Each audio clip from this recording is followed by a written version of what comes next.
So any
which it stands, one nation, under God, indivisible, with liberty and justice for all.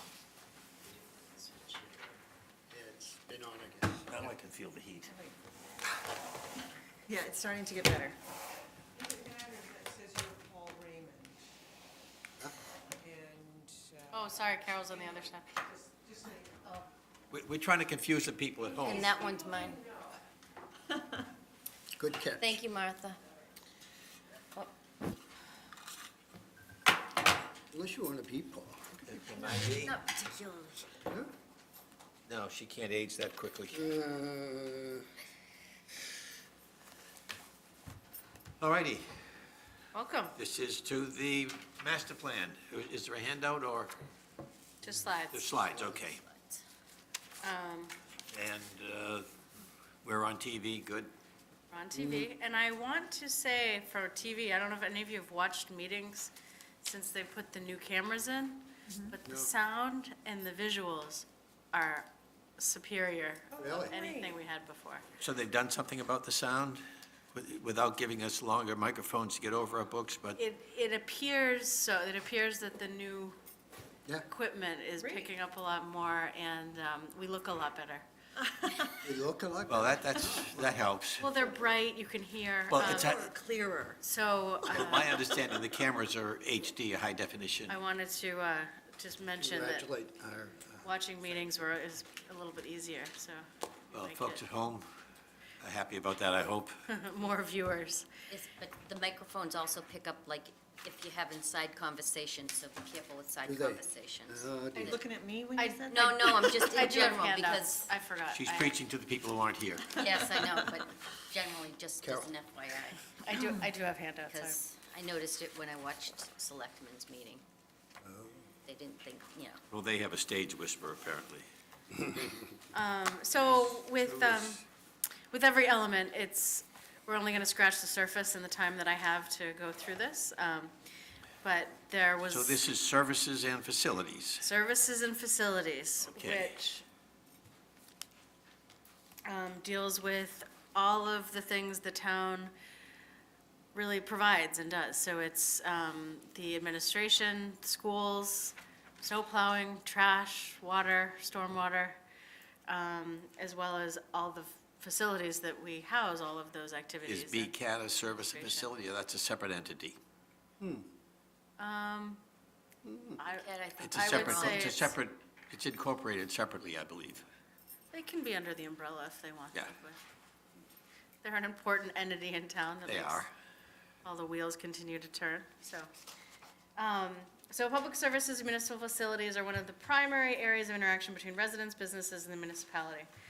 Our capacity to provide these services and maintain facilities directly relates to the community's quality of life and character, and driven by the community's needs and vision, the recommendations encourage quality and cost-effective services, increase sustainability and resiliency, and hope to protect and maintain the municipal facilities. So as we've done in all the other elements, I'm going to go through the recommendations. We have had comments from the steering committee as well as the public, and I hope that you guys have had a chance to go through it. The PowerPoint that will give you does incorporate some of those comments, but I want to make sure that we're incorporating everything we should be in the recommendations. So the first is provide quality and cost-effective public services. With this, that Burlington can increase efficiency across town departments by enabling increased modes of communication and information sharing. Not like, which is not unusual of many towns, but there's often many different silos in the town, and how can we do things better together? One of the ways we have begun to implement, and I know I'm not talking about implementation, but going through the initiative of the town clerk's department and Amy Warfield, as well as a lot of discussion with departments, that we are beginning to integrate Viewpoint software, which is integrated permitting and document management, which will allow all of the departments, especially beginning with the permitting departments, to be able to share information, have information accessible to all of the departments internal, and eventually all of that information will be available to all the residents and anyone externally. So that that should be terrific. So develop communication across all departments, provide information in multilingual format, so we're not not excluding people kind of unintentionally. Develop online permitting and file sharing, which is what the Viewpoint software will be doing. And explore requirements and funding for adding advanced life support to the fire department, which the fire department is undergoing at this time. Establish measurable methods for delivery of public services that improve efficiency and cost effectiveness. As many programs exist in town, and we, from the residential surveys, have really gotten very high marks in terms of the services that we provide here in Burlington. And some of the, I know the police department as well as DPW have implemented a comment, kind of a, if you have comments, just call this number, and, you know, if your street light is out or something like that, to get feedback from residents. But really, is there other ways that we can overall evaluate how we're doing in terms of service delivery, and find better ways to do it? Incorporate facility operation measures to ensure town facilities are functioning efficiently and sustainably. I think when we moved facilities under DPW, when the existing town administrator came on, I think that was a good move to really have a lot more departments that dealt with facilities under one roof, so that's, I think, been helpful. They have, if you guys remember, a couple years ago, energy efficient light fixtures in the street lights, but we want to continue to try to do more energy efficient measures. As I've mentioned before, Josh put together the municipal vulnerability grant, which were the MVP grant, preparedness grant, which we have, and we're undergoing an evaluation of where the town is in terms of environmental vulnerabilities and other things. So that's terrific. And just recently, DPW and engineering had reached out to us to see if we wanted to be certified as a green community, which would also evaluate and require us to do an audit of our energy use and fuel efficient vehicles and other things. So the wheels are turning, and I think we're going in a good direction, and there's much more we can do. Just a question, a thought for the folks at home. Services and facilities, this is a modular component that's in the master plan because the state guidelines call for that to be in there, is that correct? It is, but I also think it's a good module in terms of, it's important to understand operations if you're gonna figure out how to do all the other stuff. So, I mean, these services and facilities are the key function of government, other than, you know, the taxes and other things, but, I mean, service and facilities in the face of government of residents is one of the most important areas of government, so we wanna make sure it's highlighted. Are we going to discuss school facilities as part of this module? Yes. Because I know it was mentioned in here, but not in any specific way. I will get to that slide. Okay, all right, I don't sorry. have too many slides, so, Martha? I just have a question about procedurally, as a public hearing, if I have comments on things that are happening, are you going to go through all of them first and then go back to individual things? Or if I had a comment, for example, on this slide, when would be the time for me to? How I've done it in the past, just because it is, often the question is answered by the slide, so I'd like to just try to get through it. And I know it sounds kind of quick, but then we can go through it with specific questions, but I definitely want to call Martha up when we get to the school slide, because there's additional comments that I want. And I'm also just sitting here because I can't really see it. Yeah. Well, that way you have a microphone too, so we can hear you. So that's good. Another is promote water resource management and water quality protection to ensure availability and high quality of water. One of the things that came out when we had the DPW director at one of our meetings was really understanding what the water issues we had in town, and, you know, and especially in the summertime, and the single-family homes and irrigation in new sprinkler systems, especially in new single-family homes, single-family home summer water use is their highest user of water in Burlington.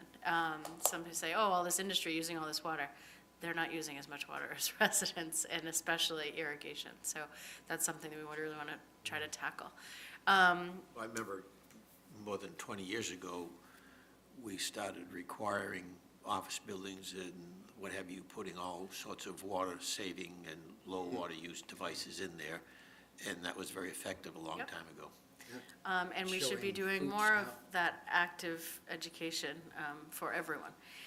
Flooding concerns, we want to take a look at by either acquiring land for flood storage capacity or increasing wetland areas.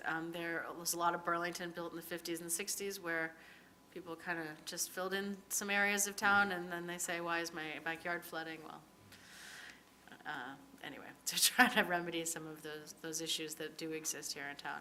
And then stormwater management and runoff from roadways, paved area, and other impervious surface is, I mean, Burlington does have a lot of impervious surface, and is something that, as you guys know, we deal with in every single planning board meeting, and everyone who comes in front of us and the Conservation Commission is required to really take a look at their stormwater management systems. But as a whole, for things that aren't in front of us, how can we improve stormwater management and quality?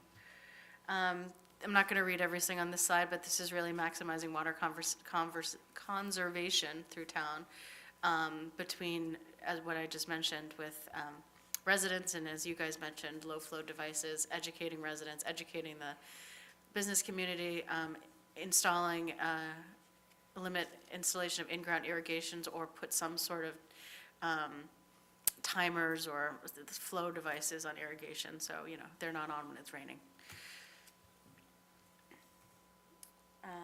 Protect the town's water quality and supply as well, strengthen zoning bylaws regarding low-impact development to make it easier to do things that really allow for infiltration at the site, acquire land and wetland for flood storage, revise building requirements in flood-prone areas, and continue to improve stormwater management in town.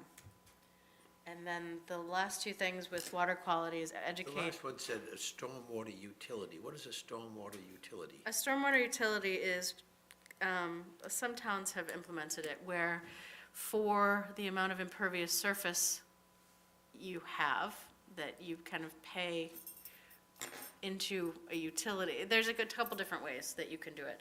It's either you kind of pay per impervious surface amount, or you kind of pay into something where the town helps provide stormwater, but you pay kind of a fee for that stormwater improvement. It's, I'm not prepared to get into it technically now, but it's a, do you know more about stormwater utility? I think it's something like, it's sort of like, you know, like, the commercial sector usually is, it's like, you know, kind of like a sewer bill or water bill. There's another utility that you're paying, I think, you know, like a third or fourth utility where you're paying for a better quality or higher quality stormwater management system, right? More rain gardens, more LED stuff. I think it's just another, Right.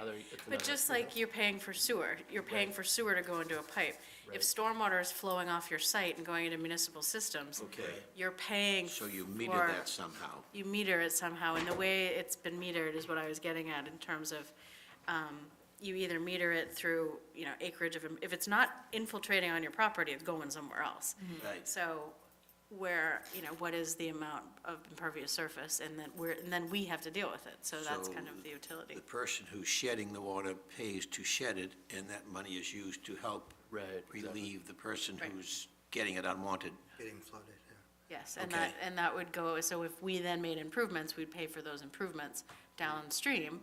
I mean, for instance, That the fund. issue. Similar to the INI. Sure, it's pretty similar. Exactly. I was just going to say that, for instance, for I&I, it's when we had to make the improvement, and then we'd reimburse ourselves from the I&I funds that were collected. Okay. So. I get it now, thank you. Yes. Also, educate residents about problems and with impaired water quality and impairment, and just so people know that, you know, why we should be doing these things. And then lastly, as we've begun the conversation and voted at town meeting to connect to MWRA, what does that mean for us? What opportunities does that provide? And what does that mean for the water table in the well field and the wells we have? And just really looking at water quality and opportunity and what it means for different areas in town from a land use aspect, if we're not drawing water from certain areas anymore. So, establish priorities for facility preservation, upgrades, and replacement. We should have an inventory of the town's facilities and structural and functional needs that provide information that enables the prioritization of facility preservation. And we should maintain the municipal facilities to ensure structural and functional reliability of the older facilities. And this kind of comes up that, you know, all of a sudden it breaks, so it's an emergency, has been kind of the facilities maintenance. As I said, I think with John Sanchez leading facilities, I think he's been doing a better job to kind of prioritize and take an inventory. So, but I think, you know, at town meeting, it's always, oh, the boiler's broke, we have to pay to fix them. Well, you know, how about they're gonna break or they're 50 years old? Like, let's at least put in a capital of trying to Well, I think they plan for did the that future. several years ago at the Marshall Simon School. They said, you know, we've got 2 boilers, one of them is X number of years old, we know it's gonna break, let's replace it now before it breaks, you know, that type of thing. Right. Preventive maintenance type stuff. And develop a strategic plan for service delivery and facility operations. So this gets at kind of what we said before about bringing all departments and information together. Try to understand program analysis of a program to determine success. And while bringing all the departments in, develop a capital plan for all the departments, which I think in the last 2 years, I think we've been doing a much better job at. But I think we can always improve. And then to Martha, your question. Hold on. Okay, I just have 3 slides left. So schools are absolutely one of the most square footage of facility we have. And we could talk all day about schools. There's a lot of needs. As Martha brought to us, our attention, and as well as some of the data folks in the school department, that the school enrollments have been trending upward, especially in the lower grades, and they do expect that to continue over the next 10 years. Not necessarily this like major influx of students, but just they are seeing an influx of lower grades. And there is, as you saw from the I Want boards that we did 3 years ago, that when we were at Pride Day and Truck Day, it was all the parents, we need a new high school. And I know that question comes up every year, and I know they do a very good job evaluating what the needs are and what we need to do to improve the area. But we don't have like 100 acres anywhere just hanging around just to build a new high school either. So, and then the elementary schools are very old, and the way in which education has evolved in terms of you don't just sit at a desk and teach anymore. There's a lot of different types of spaces and activities, and you know, and way beyond computer labs, but you know, labs and maker space and you know, robotics, and there's tons of different uses for schools, and we need to be sure that we're incorporating the space needs for the education that is 2018. Can I ask you a question on that one Yep. there? It says the 2 schools are at the end of their useful lifespans. How do you figure that out? That's, you know, the buildings aren't crumbling like the high school 71, that's still structurally sound, that's, you know, Pine Glen is crumbling, is it? yeah. Fox I don't know Hill's about in Fox- pretty bad, Yeah. I mean, when I was on the capital budget committee, Yeah. even, that was several years ago. yeah, and I was just There on were it 4 problems years with ago. the It roof was- leaking and then other kinds of flooding. I mean, the kids were going to school where there were buckets in the hallway. Yeah, but catching I water, thought they and- did the roof there and they improved. So But it comes to, I don't, I'm not a facilities person, but I think at some point, you have to make the decision that it's not financially responsible to keep investing in a building that's just gonna keep, it's like a money pit. I could be wrong, but it seems to me that we're getting to the point, and maybe Martha would like to jump in here, where we might want to consider replacing Fox Hill and Pine Glen with a different facility that's new and doesn't need constant upgrades. So just for the lifespan question, so for a 30 or about a 30 to 40-year lifespan without major improvements would obviously have the, Right, like we increase the did at Marcia lifespan. Simons. But then the second piece of it is what I mentioned, is the structure of the school and the structure of the educational program doesn't necessarily meet the needs either. So those two things went into the comment there. But I would like to hand it off to Martha, and she has been extraordinary in giving us a lot of comments and a lot of data and allowing us to connect with a lot of school officials on this element, and there will be a lot of there will be a lot of revisions in this section based on a lot of terrific comments that she and the school department have made. Great. Do you want to go through the rest of the slides, or did you want to stop here? I will go through the rest in the, Oh, okay. quickly, I guess, since if, but increased communication of maintenance issues and funding for repair. As I mentioned before, that there are certain departments that do have you call the number and report the issue, and I think as we get kind of more on this online system, that we can do a better job of that. As well as really reaching out to our residents. I mean, the Conservation Commission has been doing a lot of outreach, or they had been in the past especially, about stewardship and in the open space areas, and what are other assets we have in town to help us with the important work that we're doing here.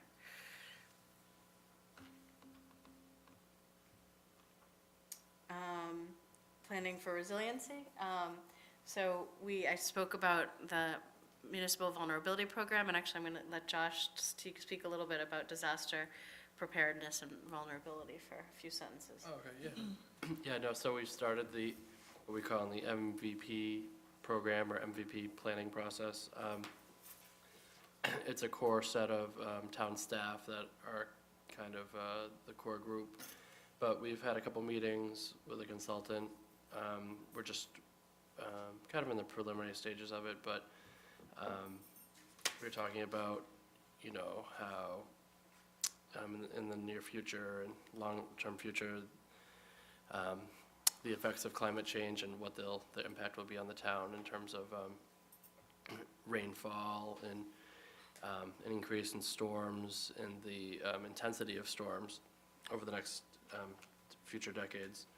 So we're in the process of putting a plan together. We'll have a public outreach or public meeting with, we're hoping to get like 30 to 60 people sometime in March.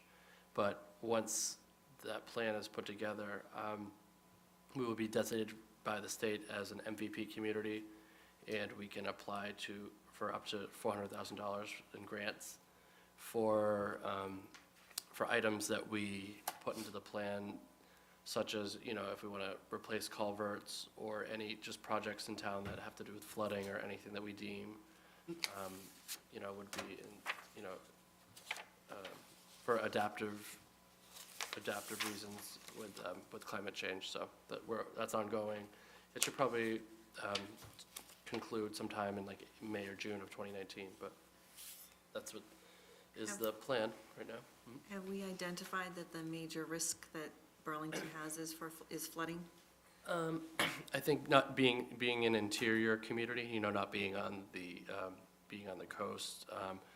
I would say that flooding is definitely up there, like precipitate in the snowstorms and freezing rain. Were certainly two of the other like big, kind of when we were talking with the public safety staff, that was kind of their, we get 20, 25 inches of snow when we get the freezing rain. Our summers are going to be warmer, the droughts. Maybe mainly weather-related Yes. events. Yeah, the tornado, we don't, live in Tornado Alley or anything. I mean, we are, in Massachusetts, is seeing an increase in tornadoes, than 50 years ago. I don't know if that was high on the list, but it was mostly just kind of the intensity and increase in storms and stuff that is related to the storms. Okay, thank you. So, and that gets at what we're about, improving resiliency against climate change by protecting natural resources and the environment. So we're participating in Massachusetts Vulnerability Program. We could do a better job to ensure property and business owners are aware of some of these risks. So as we continue this program and identify the risks in areas of town, that we'll begin an education campaign, and that we can continue to educate landowners about stormwater management techniques and maintenance. Do we anticipate any changes to building codes or things like that based upon these anticipated problems? Not yet. Not yet. Don't know yet. But so here I want to jump back to schools, give Martha an opportunity, and then hear any and all questions and comments for all of you. So the documents that you have in front of you, Can you just introduce yourself for the yes, people this- at home, please? my Thank name you. is Martha Simon. I live at 5 Willow Way, and I'm here representing, as a member of the Master Plan Steering Committee, who spent a lot of time working on this, and also as a liaison from the school committee, which is how I was, well, not originally, but I was the liaison from the school committee on the Master Plan Steering Committee. I spent a lot of time with Dr. Conti and Mr. Cuna and other people in the school department, looking at the text, the language that was used in these documents, and they were significantly out of date and not appropriate, and made those suggestions, which are not yet printed out with anybody's documents.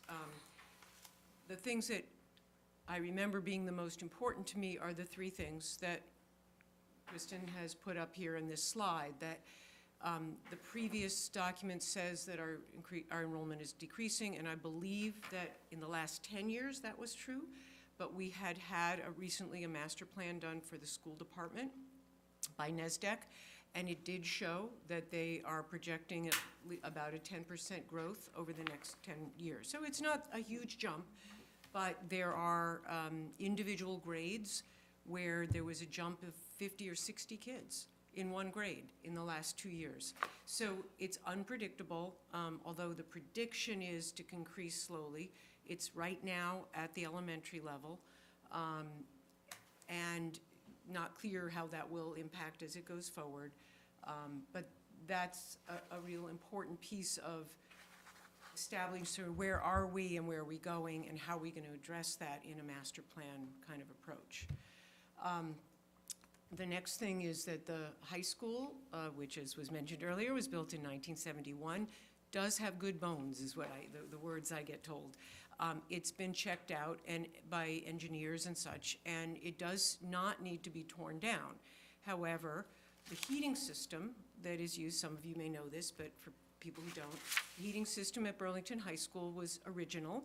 It runs on an MOS-DOS floppy disk, and it's either the equipment or the programming that isn't available anymore if there were some major thing. We've done, continued to maintain the heating system and the building as best as possible. The roofs were replaced not too long ago.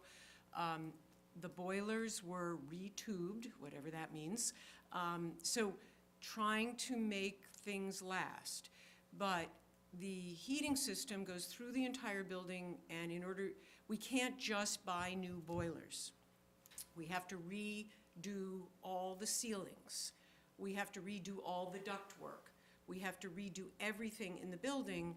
We can't just put in new boilers. We can't just update the boilers to be more efficient. We can't do any of that without a major renovation. The other major and so we have requested, I believe that the capital improvement fund, the 10-year capital plan Yes. has money set aside for Burlington to do a renovation at the high school. And typically what towns do is they request of the MSBA, the Massachusetts School Building Authority, that they contribute to the cost of school buildings. That money is variable from year to year and depends on how far they get in their list. So our proposal is to have the whole heating and HVAC system replaced, and that involves ceilings and ductwork and everything. The other concern that I brought up a number of times is that the air quality in Burlington High School is not up to code, but we are grandfathered in because the building is from 1971. So we have students trying to learn when the air quality isn't optimal for alertness and learning. We also have no sprinkler system at the high school, which is also grandfathered in. Any new building or renovation would have had a sprinkler system. We also have 1971 science labs. I don't think any of you are science experts, but we all know that that's not what this world is, what we need for our students to be learning science appropriately. So those are the major things that we would be renovating at the high school within this structurally sound building. Last year and this year, we have proposed that the MSBA help us to fund this renovation for 7 years now. We've been turned down 6 times. Last year and this year, we made it through the first round to the second round, which is called the senior study. We don't know, because we are also not a perfect match for the MSBA categories. As you all know, they've spent $200,000 building new high schools in other towns. They also have an accelerated repair program, but we don't fit that either because we need to redo the whole building to do our HVAC system. One of their top criteria for determining who does get funded in a given year is enrollment pressure. Burlington High School in 1971 was built for 2,000 students. We now have about 1,000 or 1,100 students there. We're never going to be able to get MSBA funding because there's an enrollment pressure, or at least not in my lifetime, enrollment pressure on the high school. So, but clearly, all of these other issues are really, really important and should be a consideration. But we just sort of fall between the cracks. This is our 7th try. We have tried working with our state representatives to see what can be done to move our project higher on the list. We are trying again. So that's what is being referred to in that item. If we don't get the go-ahead from MSBA, we've also talked about the second item, which is the enrollment pressures at Fox Hill in particular and at Pine Glen and across the school district. If we have a grade that had a 50 student jump again in the near future, there aren't enough classrooms. And some of it are the change in the type of education that we provide now that we didn't provide 50 years ago, like the computers and like the maker spaces. But some of it is that we provide a lot more services than we used to, and we have a different population than we used to. So we need classrooms for special education programs. We need classrooms for English language teachers to teach students who are learning English. We went from a 2% population of students who are learning English 10 years ago to 5% of our population are students who are learning English. We need classrooms for those. So this space runs out. We're trying to address a lot of our students come from traumatic situations. We are trying to address social emotional issues. And we need spaces for those programs and for those counselors and those teachers. So back to Fox Hill and Pine Glen. There's somebody who isn't sure how to come in here over there. So they do not have structurally sound buildings. And I'm not the engineer, but we have reports that they're not in great shape. But we have continued to, we've replaced the roofs not so long ago. We replaced the mold infested tiles. We got rid of asbestos, you know. So it's not that we're not keeping them up, but they're not the kind of buildings that it would be appropriate to just renovate. And they're not large enough. So we do need to put in a proposal for what are we going to do with those two buildings? What are we going to do with those two spaces? Do we want to keep the same configuration where we have 4 elementary schools that go from K to 5? Or do we want to think about something different? I know the superintendent has mentioned the idea of having a 5th grade academy in the Pine Glen location, and Fox Hill would be a larger school, but would be, the other elementary schools would be K to 4. The school committee has not yet begun that conversation, but I'm just giving you examples. So we have not made any decisions. There may be other configurations that we consider.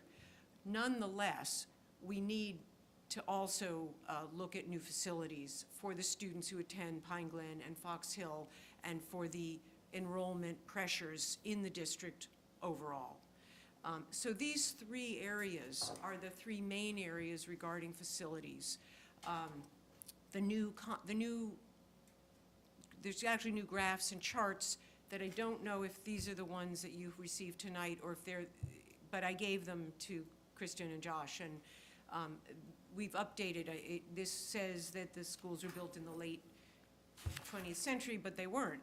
Yes. 3 of them were built in the mid-20th century. So Your So comments there- in the new graphs will be yeah, in. so that's in comments and things, so there's a number of things, but these are the things that as a town, we need to address and be aware of, that the school committee, in our responsibility, will be addressing in the next year very closely.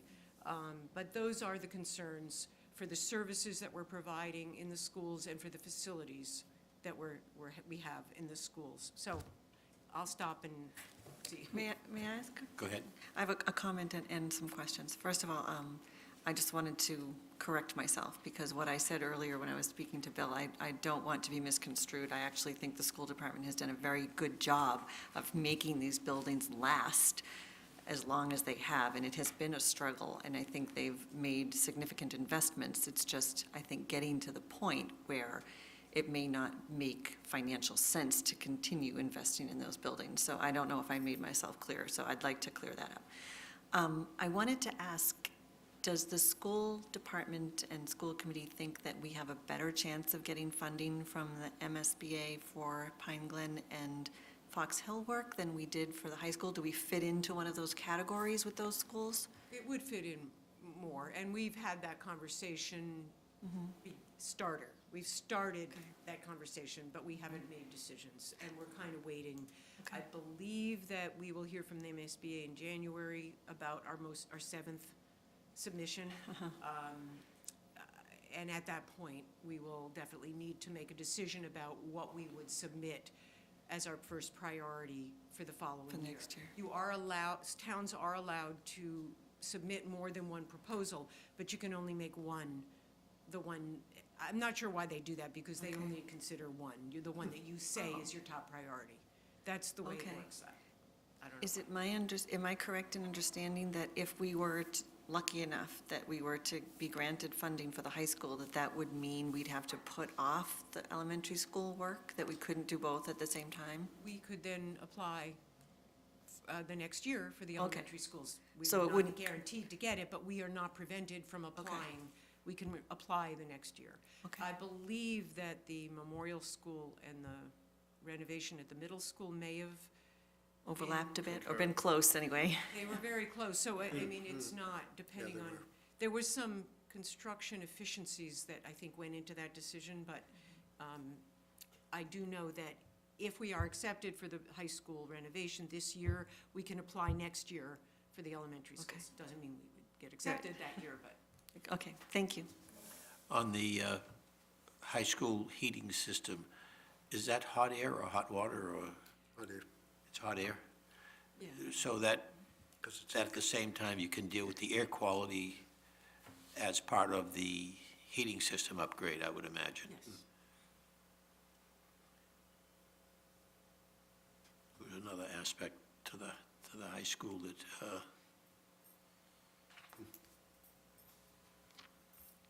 slipped my mind, okay. question, Yes. for Martha, actually. The high school was built for 2,000 students, you said, correct? And you say that there's only 1,000 there now? Did I hear that right? 1,000 or 1,100, I don't know the exact number. Okay, 1,100. There's less, there's Yeah. substantially less than 2,000. Classroom size was quite different back then, though. Right. And in addition to that, we didn't have the school administration there, we didn't have BCAT there or the science lab Right, there. I understand, but there must be some extra room. Well, Bay Path was there for a while, the college was there. They're no longer there, I can explain correct? that if you'd like. I do believe that all the space is currently being used. It's not all being used for classrooms, so there is a whole wing that's being used for central administration. There's another whole wing that's being used for our early childhood center. Okay, There is another whole section that is used for BCAT. There's another whole section that was used by Bay Path, and now it's being leased by, rented by Lab, which is a educational collaborative that our school district participates in. And then all of the other service types of issues that I mentioned earlier are in effect. We need more office space for counselors. We have a program for students who are dealing with severe mental health issues.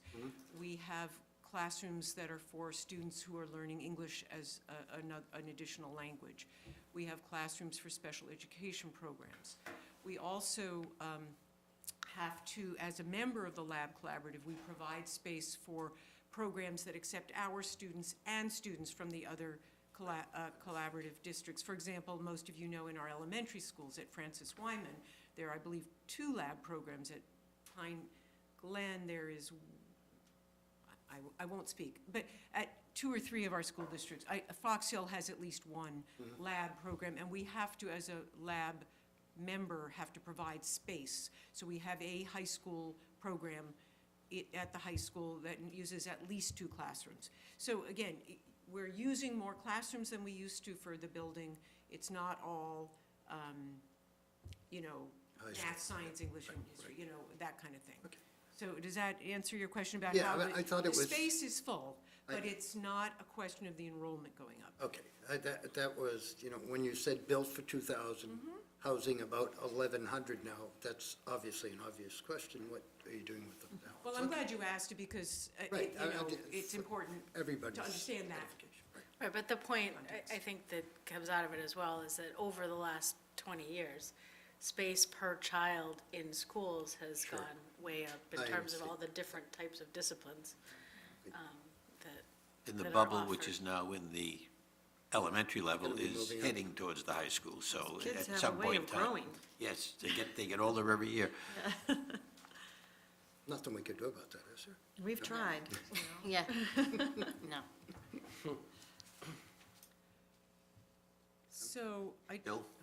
Yeah, thank you. Ms. Simon, just, I think I'm getting the sense from a priority standpoint that the high school's probably a higher priority than the Fox Hill and Pine Glen. Would that be your assessment? I don't know if I can answer that as a priority because they're both really crucial. 6 years ago, the high school renovation was a priority over those elementary schools. 6 years later, I just don't know the answer.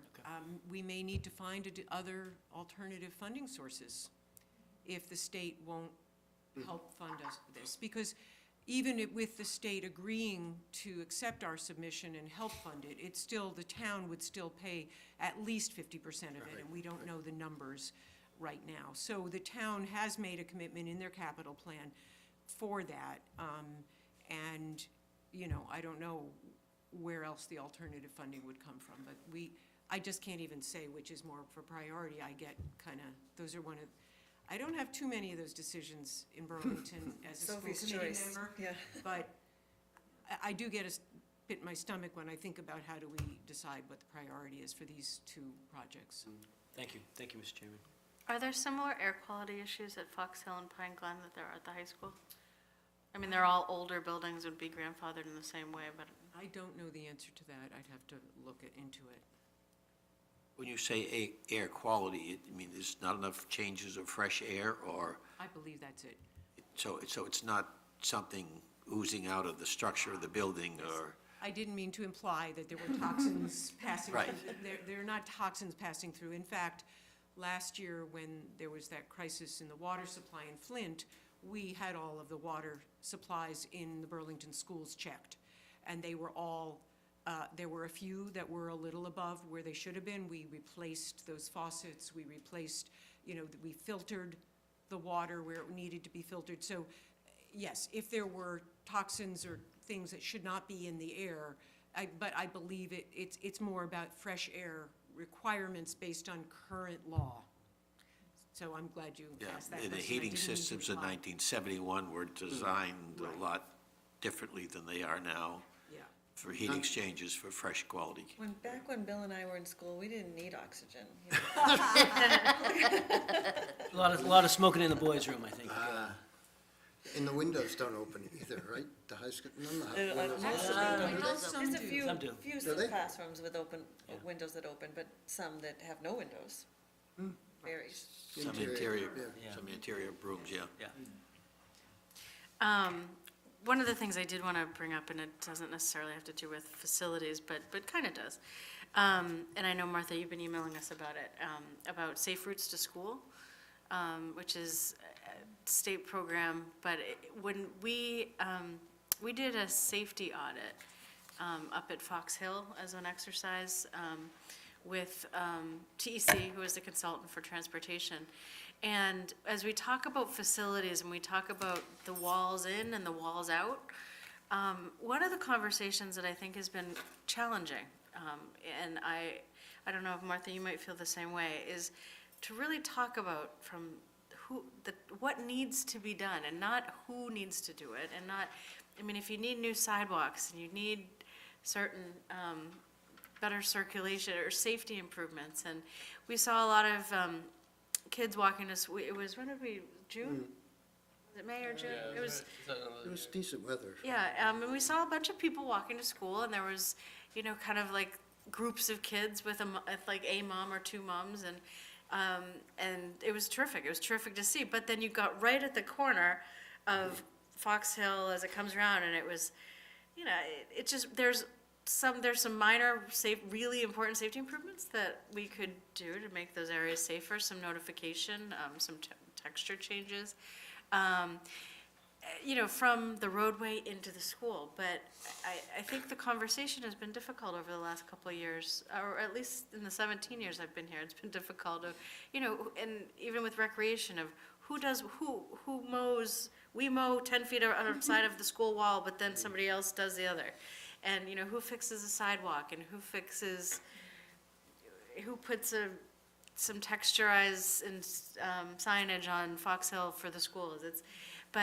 And also who starts a conversation about safe routes to school and what departments are involved. So as we talk about facilities and communication, among all of these departments, I think one of the pieces that I hope to get out of this is a better action plan as to the whole of how we really take care of the school inside, the school outside, and how to make it as safe as possible for people coming in and out. And if I could just add about Safer Routes to School, it's actually a free program that the state offers. And I would like to be sure, I think it is, but I don't remember which section of, it's probably. It is in transportation, I can tell you that. Okay, so I just want to take an aside to say, when you're dealing with the transportation element, that I think it's really important, and it's a free program that the state provides. And Yep. I don't know that they would redo all our sidewalks for us, but it's a way to get the right pieces in place. And then to have I agree with what Kristen is saying, to have the pieces in place so that we can make those safer changes, however, whoever's pocket it's coming out of. Those are really important things for our children, for our schools, for our town, so. Yeah, no, I agree. So my only concern is that the comments are all over here and the document is all over here, and I just hope that it will all get integrated with the updated information. That's my concern. So this element or section that we have is awaiting the new If information. you want to get the full picture, because we've been sending you out the summary, the elements, and the comment matrix, you have to staple all those together, because what we will be doing after we have had This one does not conversations have the updates. this format, This one is, and we This is update not everything. up to date. That one's not up to date yet. And both of the documents need updating. So Right. there's Yes. the summary document and the elements document, and they both need, it's similar it's pretty much the same information, but they both need Yes. kind of an update. We agree. And then I did have one other comment on a different section, but I can wait till you get to that if you'd like. Nope, I think now's probably Should I the do it time, now? because Okay. we're gonna So when wrap you, up. when you were early on talking about the Oh, you had a the question? green programs, Here? the state, like the MVP program, Yep. and the DPW is requesting the green communities. I don't know, again, I believe there are other programs that the state has, and there's money on the table that we as a town are not using. Yes. I know in Wayland, they have gotten like $900,000 worth of state money to help make their buildings energy efficient and to help make their town greener and those kinds of things. And I believe there's money sitting on the table that the town has not gotten it organized and figured out and done. And there's one other program, I think it's called Smart, something, Smart Green. I didn't bring that information with me tonight because I wasn't CPA. planning to talk on it, but I will The CPA or say. the CPA, Community Preservation Act? Well, there's also, totally support us pushing to get the Community Preservation Act. I think that can address a number of issues that are priorities in the master plan, but, There's a Complete Streets program, which we're also starting also, which we yeah, can also. no, and there's I will send the planning board, planning department, the other program when I find my notes at home. It seems in the very near, it seems very recently that we're starting to really gravitate towards these types of state programs. Yeah. So it's been good. Good. What we're seeing now, which in the green communities and the complete streets is a big sign. In order to be part of these programs, you need interdepartment coordination. And that has been a problem in the past, which is definitely improving. And I think seeing willingness to be part of these programs is a great sign that community departments are working better together, so. Thank you, But I agree, Martha. don't leave money on the table if it's there for the taking. Thank you. any further here, or are we all set? We are complete unless you have any other comments. As I've always said, review, comment in the comment matrix, give us a call. All right, it being 7 o'clock, we'll just transition right into the planning board and begin the planning board meeting as of now.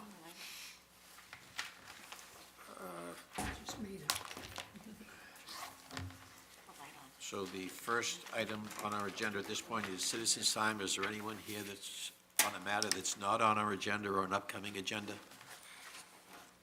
None, okay. Announcements? Next week is Thanksgiving. I know that's Ready? on there. Town hall will be closed on Thursday and Friday. What else? It actually closes at 3 o'clock on Oh, Wednesday. Thanksgiving closes at Does 3 it? o'clock on Wednesday. So, happy Thanksgiving. I received something in the mail announcing that, East Boston Savings Bank is having their grand opening Monday, December 10th, 5 to 7. I don't think they're giving away samples, but you can go. Yeah, I think we got, I think it's an invitation, isn't it an invitation only? I don't I know. got an invitation in the mail to do. Cordially invite you. yep, Don't know if it's a grand opening reception. Thanks, Brenda. Doesn't tell me much more than that. pigs in the blanket. Can I give a shout out to Free Tuscan wine. Kitchen? Yes, yes. Yes. Very nice. Every year, they invite all the veterans, local veterans, for a meal on Veterans Day. Who's that? And they do Tuscan Tuscan Kitchen. Kitchen. Thank you. And they do a really great job. And apparently, they've expanded it, because it was originally Burlington. And the fellow that was sitting to my left was from Waltham, and the two people across from me were from Woburn, so. Good. But it's a very nice thing to do. Sure. Thank you. Okay. Anything further? All righty. No non-approvals, administrative matters. Discussion, application for approval of a minor engineering change, 64 Middlesex Turnpike, Burlex Realty LLC is the applicant. Do we have department? The applicant Comments on is, applicant's engineer just walked in.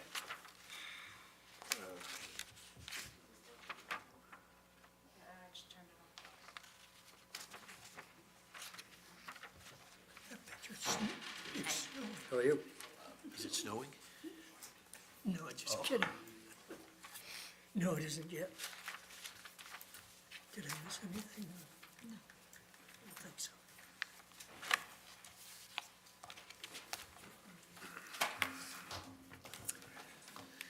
I've got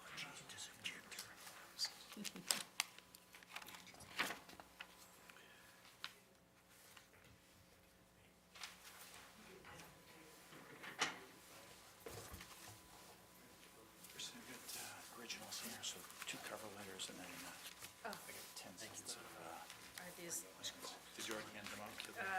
yeah, are they different? No, same ones that went this afternoon Okay. or early this morning. Are these the same? Those are from this morning.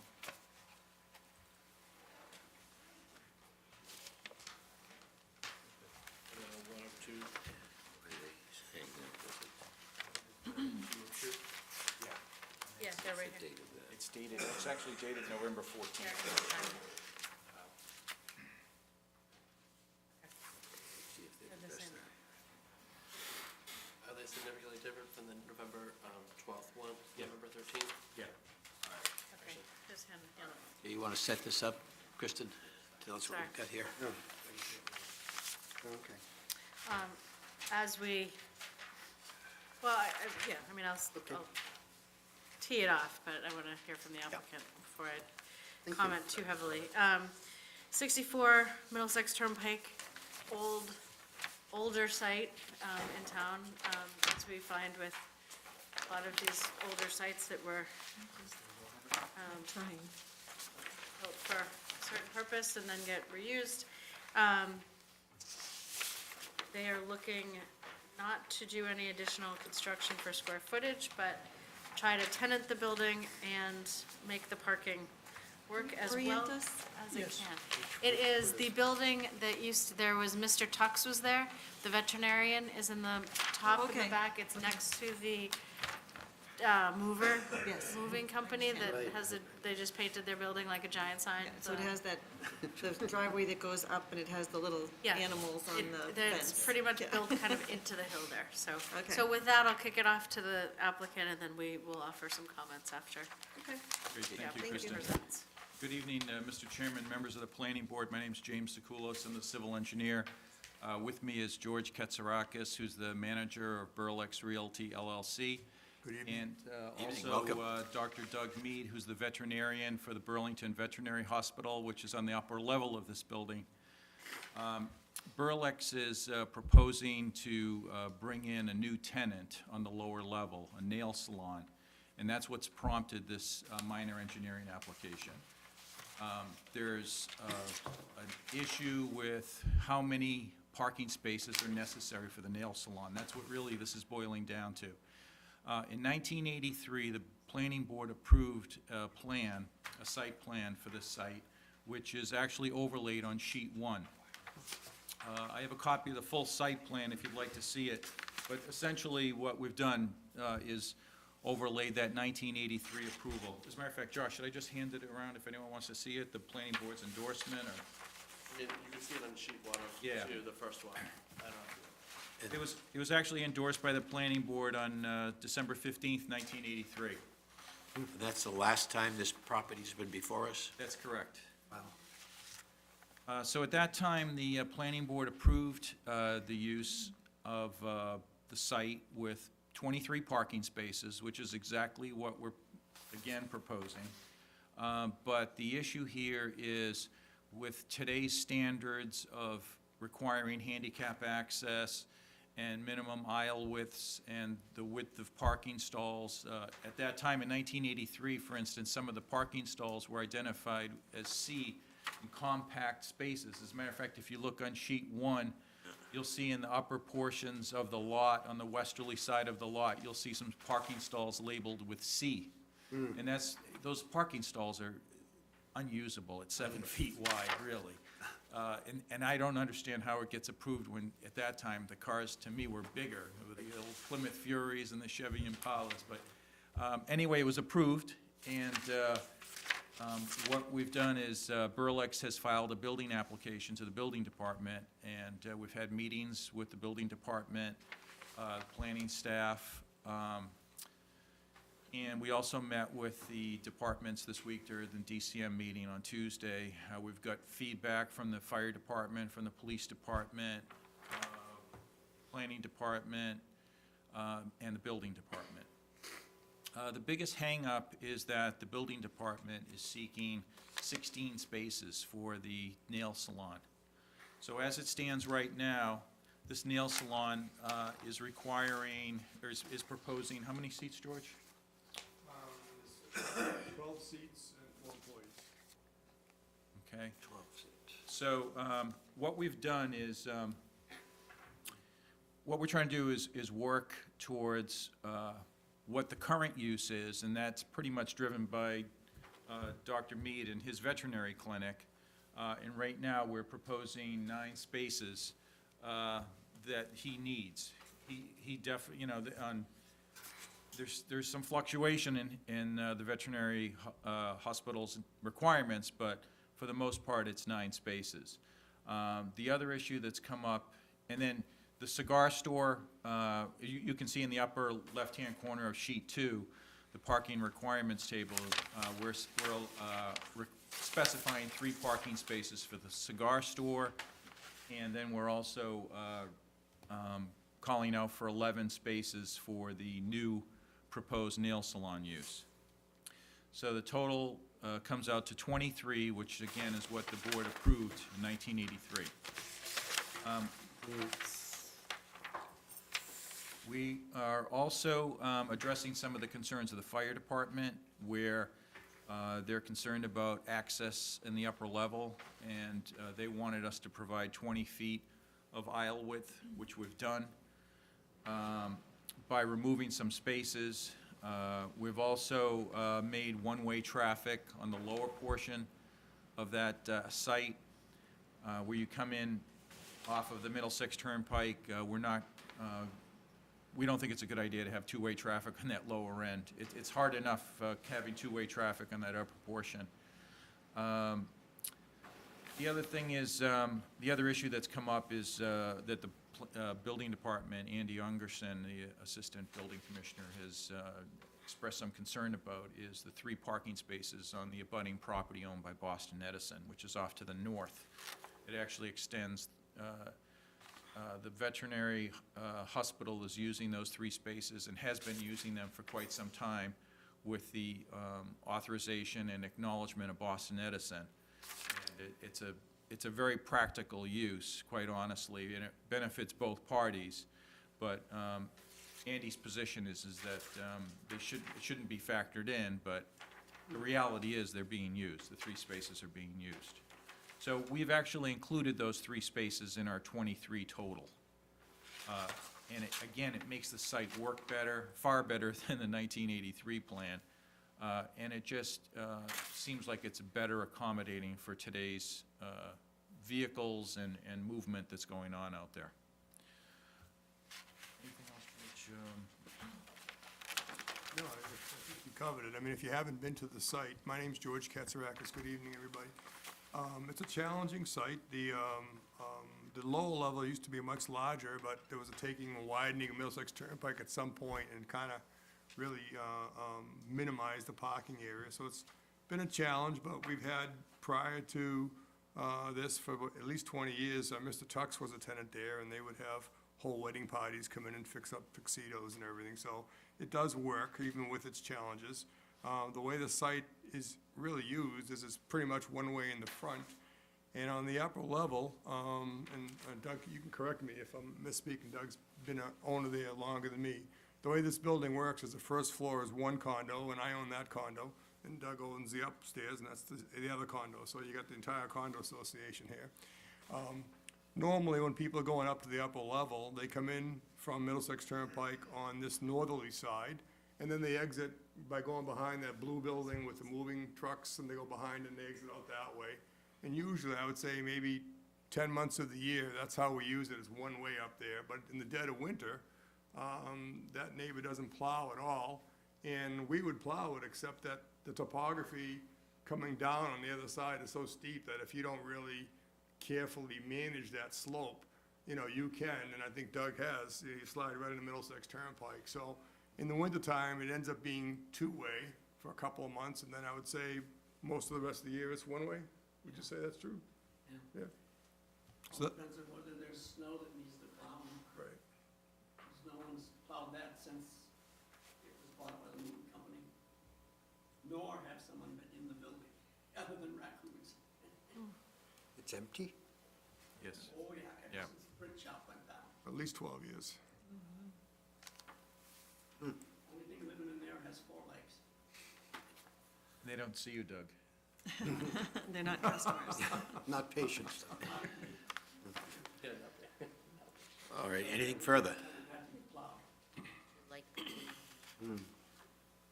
So one of the things that we've done here too over the last few days, and I apologize for sort of throwing things at the planning department and the board at the last hour here, as far as revisions to the plans, but we're trying to get creative here on ways we can reduce the parking demand. And, there's pedestrian access to this site that ends at the northeasterly corner. There's a sidewalk that is shown on this last plan where it actually ends. And the cover letter that I provided, I actually have a photograph in Exhibit A, yeah, that'd be great, Josh. That you can actually see, well, this is a Google Street View here, but the photograph I provided actually shows an electric wheelchair crossing in the crosswalk right on the Middlesex Turnpike, right in front of the site. If you look at that, yeah, if you look at that exhibit, you can hand it around. So you can actually see there's actually a gentleman in an electric wheelchair that's crossing in the middle there, just in the median strip. So there's an opportunity here to take advantage of the multimodal transportation that's available, the pedestrian access, yeah, a little further to the north, Josh, and we can get to that crosswalk. So right at that point right there, there's a crosswalk that empties out, and what we want to do is we want to connect that crosswalk into the site. And that would allow both pedestrian and two-wheeled vehicles, whether they're scooters or bicycles, or that would allow access to the site. So we've also provided, on the upper level, we've provided a bicycle and scooter rack to allow for that type of use, predominantly by the employees. We don't see many customers coming, although I did find a picture of Miss Gulch bringing Toto in the back of her bicycle from the Wizard of Oz, but it was a little bit preceding the time frame here. But, so we think that by using some transportation demand management principles, that we can reduce the parking demand from what the zoning bylaws require. But again, there's no provision in the zoning bylaws for either a veterinary clinic or for a nail salon. So we're sort of left to looking at standard practices and new trends with TDM on how to allocate the right number of parking spaces for the existing uses, which again are the veterinary clinic and the cigar store, and then the new proposed use, the nail salon. We think that 23 spaces is adequate, and we're asking for your endorsement. Thank you. would you like the reports? Okay. There's quite a few. All right, let's have the department reports. And now, are all of these current, or have some of the concerns expressed have been since addressed, like the fire department stated? The fire department has been addressed as of today, so we Okay, will so give you an update. Okay, So if you, so we won't read this, you'll give us the Sure. the Okay. present fire department. the, How about the other departments? We need, the other department comments are still applicable?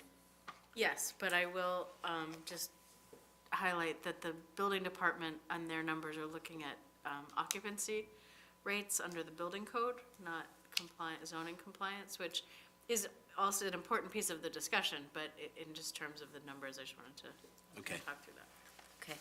This is the inspector of buildings. Our office has reviewed the proposed minor engineering change for 64 Middlesex Turnpike and offers the following. One, the proposed plan does not identify any changes, modifications from the latest planning board approved site plan dated December 14th, 1983. Number two, according to the assessor's record, both the first and second floors are approximately 2,448 square feet area each. The second floor, presently occupied by a veterinarian, will require 13 parking spaces, A7, S7.2.5.4. The first floor has two tenants. Tenant A is a retail shop of approximately 700 square feet, requiring 4 parking spaces. Article 7, S7.2.5.9, and tenant B is a proposed nail salon of approximately 1,748 square feet, requiring 7 to 8 parking spaces under Article 7, Section 7.2.5.8, a parking total of 24 to 25 parking spaces. However, the proposed floor plan for tenant B, the nail salon, specifies an occupant load for 12 customers and 4 employees, 16 total, requiring 32 to 33 total parking spaces for the property. Number 3, along the right side of the driveway leading to the second floor, tenant 3 parking space, leading to the second floor tenant, 3 parking spaces have been constructed on an adjacent property, 64A Middlesex Turnpike. These spaces are used by occupants of 64 Middlesex Turnpike. This paved area should be removed and restored to original landscape and continue the existing fencing along the driveway. Number 4, all handicap parking spaces will comply with Mass State Architectural Barriers Board regulations, 521 CMR, Article 23. And number 5, existing metal stairs along the right side of the building will require to be inspected and certified as usable and safe in accordance with Mass State Building Code 1001. The next one is from Jerry McDonough, the Burlington Police. If you have not, you should be receiving through interoffice mail a minor not sure if number 6 addresses this. Number 6 is amend access and traffic flow to conform to historic uses with a net increase of 1 parking space. Not sure if number 6 addresses this, but I think it would be beneficial to have the northern entrance to the lower lot, front of the building be an entrance only, and the southern opening to the lot be an exit only. That's the one way. Okay. We're gonna skip over the fire department? Yeah, they're gonna update us. We're gonna update it? Okay. And Board of Health has no comments. And you can let us know what the fire department, please. Sure. The fire department had some concerns about the spaces coming up to the veterinary office space, where the furthest one in the plan that you have in front of you, where it says 20 feet, there was a space, I want to say south of it, but it's not, it's technically north of the space that's shown where it says 20 feet, and that only was, it's like 16 feet Yeah, or so. when we met on Tuesday, the plan that we were working with at the meeting had 2 more spaces there that, Yeah, so those have been removed in the 20, because he wanted to ensure that there was a 20-foot aisle up to the second level to be able to get up Those are parallel park rather than head in. those two, yes. Yeah, okay. So there was an earlier denial, but the denial's been reversed since they've Okay. removed those spaces. The comments that I have just, I guess, if the applicant, so you did an analysis for the vet needing 9 spaces, the cigar shop 3 spaces, and you mentioned that there's gonna be 12 seats and 4 employees. Can you give me the scenario as how you got to 11 seats being sufficient for the 12 seats and 4 employees? And are the 12 seats 12 stations, or are they just 12 seats with a couple I stations? actually have the plan from the tenant that it was given to the building department, if you want to pass that around. Sure.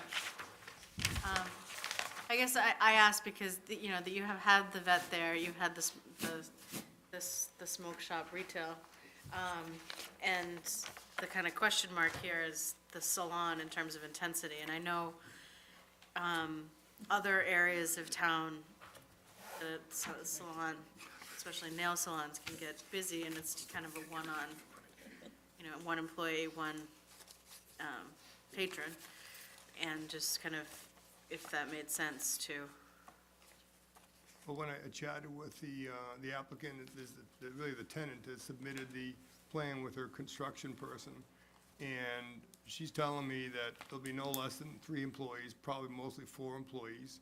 And her plan is, they're all from the same country, I forget which country it is in Asia, but they don't even have the planning for the employees to even park there. They actually have a van that drops them off, or they might have 1 parking space for all the employees. yeah, that's a good point. And so, originally, when, I think what concerned Andy early on is that her original plan had more seats in there. She was just trying to max out the space, and her number was pretty high, and we're like, this isn't gonna work. And I talked with Andy about it, so she redesigned her plan, got rid of some pedicure chairs, got rid of a bunch of other chairs. And I explained to her early on that this is a place that, she can probably get 6 to 8 spaces. I needed to work for the veterinarian and the cigar store to make it work. Right. So we looked at it from a retail standpoint, that's how, I think, the 5 per 1,000. Is that, I think that we're looking at zoning in the 7.2.5.8, which is consumer use services, and that's a minimum of 4 and a maximum of 4.5. So that's how we got to the 8 that was required. The proposed for 11, that was in deference to the building department trying to increase it to a level that might allay any concerns about, So when I'm, needed parking, because I don't know how 16 gets factored in when some people walk there, some people carpool. right, Yeah. and that's kind of just what I'm getting at. So you show 11 seats, and then there's a separate waxing, so there's 12 potential people that could be sitting for a service, but there's only 3 to 4 employees, so most likely you're not gonna have, they must rotate. And then, so the second point that you made was that you do have a plan, or do you have a confirmed plan that they're not gonna be 4 employees with 4 separate cars, or that they'll be dropping off and/or, parking the van at 56 Middlesex, or another area? Right. So the Kate, who's the owner of the business, I could bring her here if you want to, ask her questions, but I asked her how this is going to work. And they're going to all the employees get dropped off. She goes, at worst, there'll be 1 car or a van that they all come in together. But she goes, more than often than not, they'll be dropped off and picked up. Okay.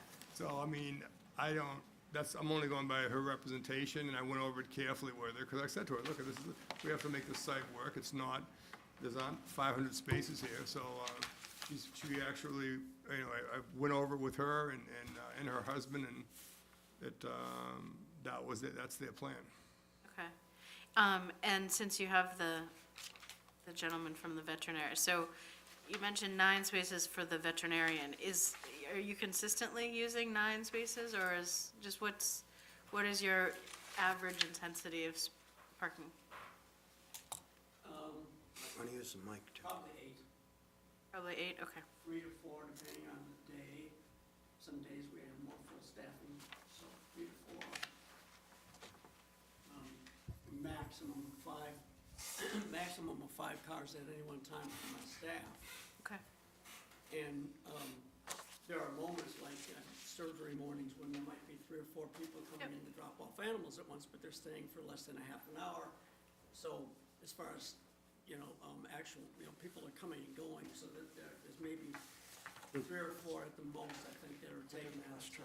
So probably more like an average of 8. Okay. Okay, I'm just trying to understand, I mean, you're using the zoning criteria, which is, we need to do, but also, since you're all here, just really understand the dynamic of how the use works, because it's not easy. I mean, if you can't find a parking space on the site, it's not easy to just kind of do loops in Middlesex Turnpike, so, we just want to be cognizant that we can accommodate the uses as proposed with the site. So a couple questions, comments, not questions, comments on the site. So if you notice, can you go to see the front a little more? So if you notice there's, yeah, go back. No, so there's 3 utility poles, 2 of which, the 2 on the either end, kind of near the entrance drive, are in the site a little bit. What we would like is to have striping, kind of as you come into the site, stripe out, and then define where those parking spaces is. So instead of like an island on the out, but just striping around that pole, and then So put like a hash. like a stripe, like a hash Yeah. kind of stripe around where that pole is. No parking area with a pole. Yep, and then. We'll hash it, Kristen? And then begin the parking spaces, and I also would recommend, 9 by 18 in a parallel space is really tough. I mean, you have to park perfectly. That we would recommend that you either 9 by 20 or 9 by 22, as the 20 and 22 being kind of a standard for parallel. But that would reduce the spaces from 5 to 4, but it would make the spaces easy to get in and out of and not have little fender benders. And also, the handicap space that you have is fine. The space in front of the handicap space is weird. And it's just, when we measured it, and I know the fire department had the concern about the 20, if someone doesn't park exactly correct in that space, you could potentially close the whole front circulation. So we have major concerns about that, the space right next to the handicap space in the front. Otherwise, it is what it is in the back. On the Boston Edison, we would like we can't say, yes, go build the spaces in Boston Edison. I mean, they're not in front of us, they're not, the owner's not with us, or. Yeah, I guess So that's the question. Is there an Is there agreement? anything recorded in the registry of There's- deeds, or? There's nothing, I mean, we can accept parking off-site, we just need acknowledgement by the owner that they Right, can yeah. do that, Is and that a use that handshake or? for the calculation. Right now. 20 years ago. What happened was, before 2000, it was a field being run over by invasive bittersweets, which was rotten looking for them, rotten looking for me.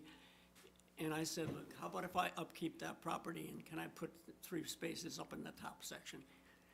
And handshake kind of thing, yeah, and I put the little gate, the fence away that you see up there that kind of, guides the shape of it up to the hill. And you see, that you can see now that I've cleared all that stuff down on the slope, and I mow the lawn. Basically, they don't have to do anything about it, and it looks nice.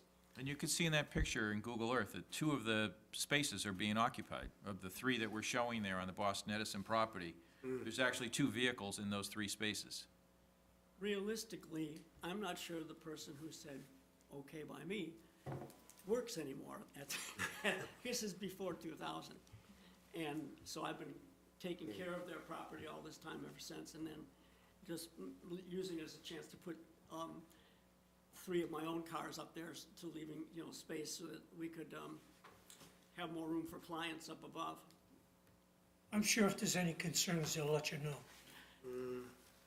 After 20 years, I said, I'm sure if they have any concerns, they'll let you know. Yeah, well, they were certainly glad at the time that without them having to hire a crew to come in and knock the brush down, I broke it all down myself, and every year make sure it doesn't come back, and then put up flowers instead. This year it was sunflowers. And the lawn below, I bought a mower and I mowed it for them, so I keep it up, and they were happy to, I think, not have to deal with it themselves, but it's not in writing.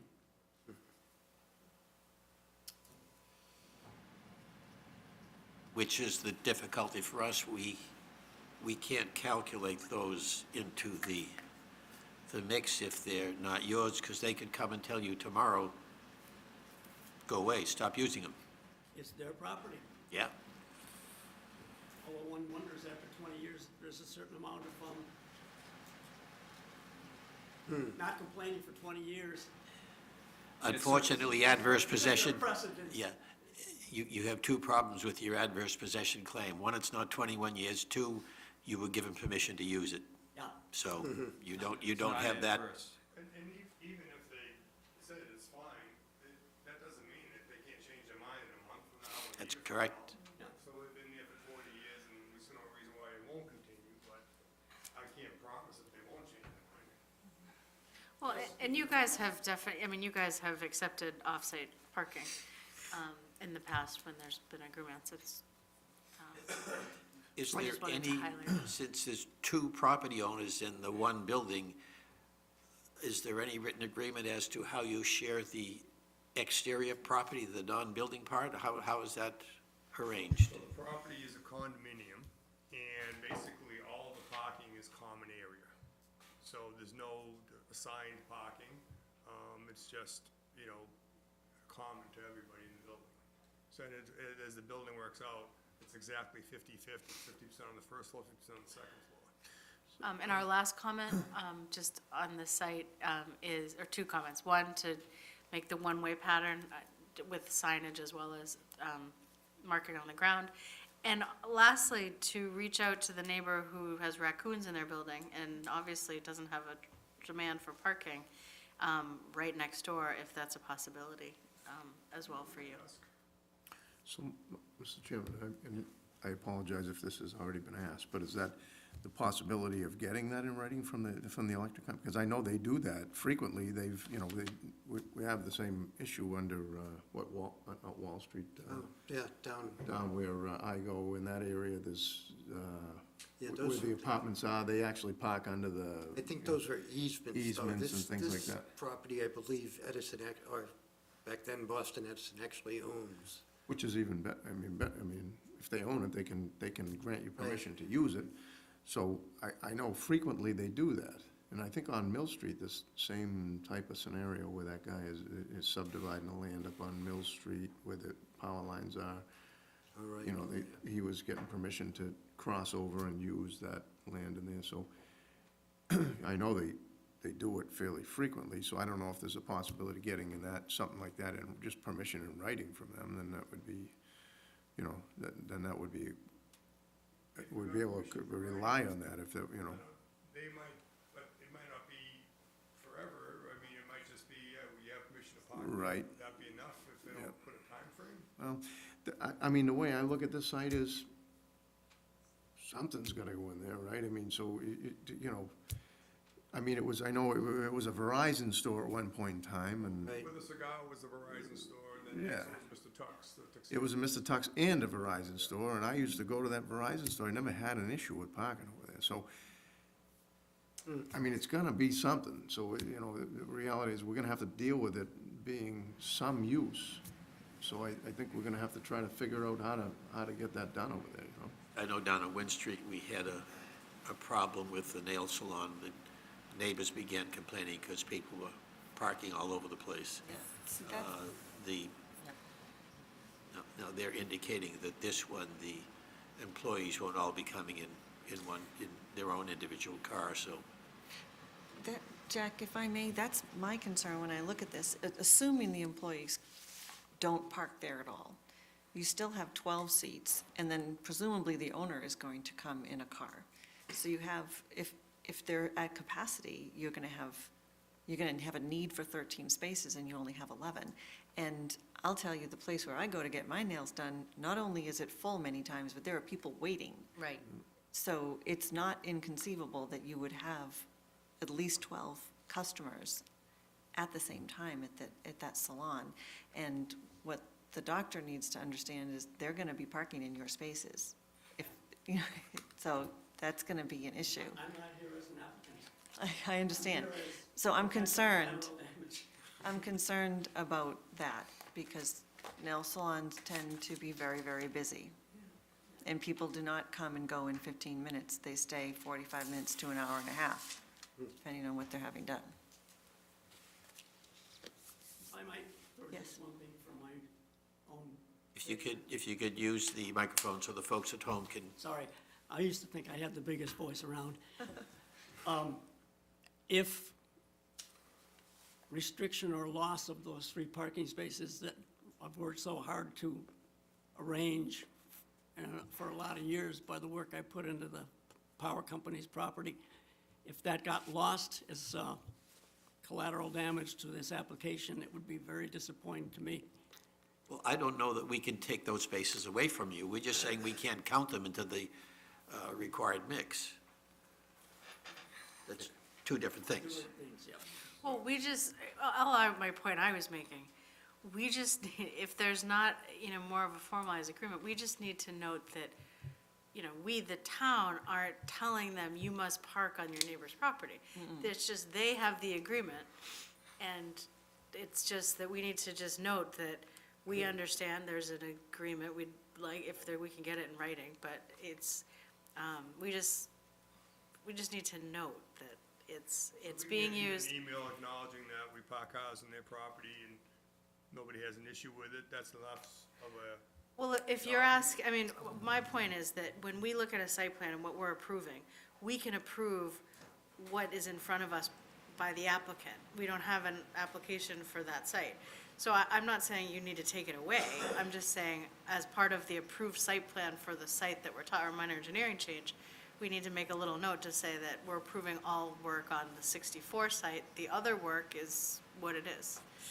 So, that's all. It just needs to be differentiated, so someone from Eversource doesn't say, hey, why did you approve, just things on my site? So, anyway. so there is even a challenging of a site that this is. If you look at the building, as if you're looking at it from Middlesex Turnpike, to the left, you see 2 spaces down below, and they go into it's not even a retaining, it's basically a bunch of boulders that, I don't know if you can see it, or it's next to that, yeah, right in there. And so because there's a topography, as you can see, and the first level's at 161, jumps to 173 on the upper level. So there's a retaining wall and some repairs that need to be done at some point. And one of the options we have, we already have actually the block there when we stopped work on it, once we were in another site plan to make sure we got everyone's blessing. But it can be engineered if we do a retaining wall to have that upper level come out towards Middlesex Turnpike, because, and conceivably, according to our engineer, we could get 2 spaces there if we needed it. And we, didn't want to go to that expense if we didn't need it. We didn't want to create too much parking on the site if we didn't need it. So we're trying to figure out what the need is. But there is the possibility of putting 2 spaces on the upper level if we need it. So again, this would You're be not this- looking to stack them one behind the other below. You're looking to fill and come out from above. Yep. From above, yeah, from the Seems like it would be- southwesterly corner of the building. It seems like it would be easier for you to reach out to the people that own that moving company site and park over there. If they're not using it, why wouldn't they want They're trying something to sell that for it? building, and they've been trying to sell it for years, but they have a very, if they get the price that they want, I'm gonna have them sell my property. In the meantime, maybe you could have an agreement with them for shared parking. Yeah, we'll definitely reach out to them. The problem is that won't really do us any good, right? Listen, We need something more permanent than that. Yeah. Yeah, so that's what my question was, an agreement probably would not be sufficient. Are you looking for maybe a license or an easement? What type of, For which one? Which for, spaces? for, say, the blue building next door, the building to the south, the abutting property to the south. If we were to get an agreement with them, would you like us to procure a license from them? Yeah, I don't think that's realistic. They're trying to sell the building. So why are they gonna give me an easement on the project? It's They gonna may not affect. have enough parking for potential use Yeah. of We a wouldn't- buyer, so. We wouldn't suggest an easement. The point is that we have to look at your site, with or without the 3 spaces from Eversource, but look at your site, that the site presumably will work, but it's tight. So therefore, what are the remedies you have when it's tight? I mean, do you have additional spaces on 56 where you've increased the parking? Can some employees park on the other property you 56. own? 56 Middlesex Turnpike is the Real School of Music, Advertising. which Mr. Katsarakis also owns. So is there additional capacity on that site if there was an overflow? Just meaning. The Real things- School of Music site is tight. Yeah.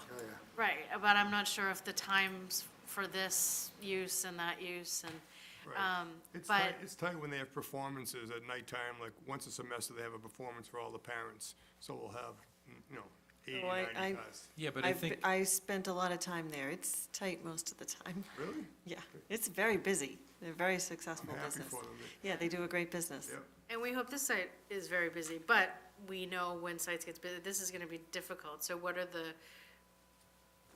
areas that you can, where's the release valve to remedy the situation, with it being so dead on with what we think the needs are The gonna be? Real School is empty until 2 o'clock in the Right. afternoon, so. Morning you know, till like school yeah. hours, right? Yeah, until 2 o'clock in the afternoon, you could use that freely, probably. Right. And I mean. And I mean, lunchtime might be a big draw here. Yeah, And that might work out that's right. well if you have your employees over there and making sure that oral dropped off, or it's just, if all of a sudden you have 4 people I know of. driving here and you only have That's 11 spots, it's tough, so. Well, the risk is if people can't park at the nail salon, they're not gonna go in there, they're gonna go somewhere else. That was my comment, So, Mr. Chairman. As a practical matter, Yeah. they're just not gonna stay. Or they're gonna park in the spaces that are reserved for the veterinarian. well, he might have something to say about that. Well, we could post that. I mean, that's, because normally Doug's employees, they're there in the morning. They have more 8 to 5 or what the hours are, but those folks are in there first thing in the morning. They're open before normal retail shops open.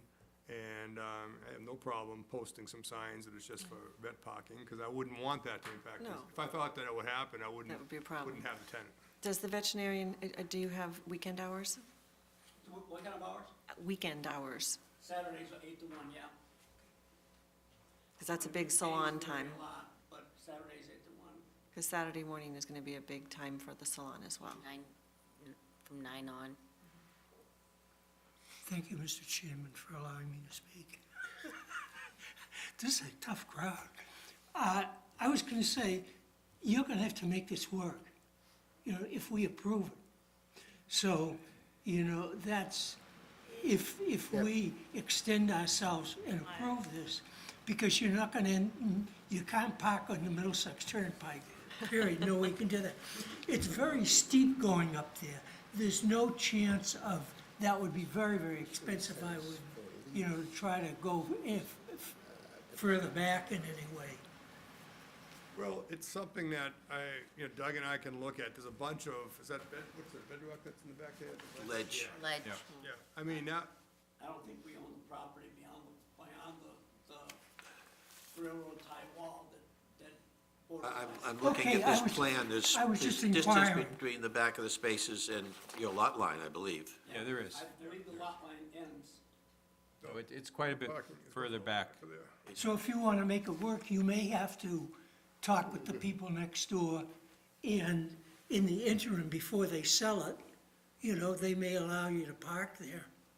You Yeah, can ask. maybe, exactly, until they sell it, we could work out something.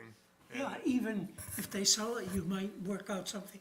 It may cost you a little bit to get the space you need because those businesses may be really successful.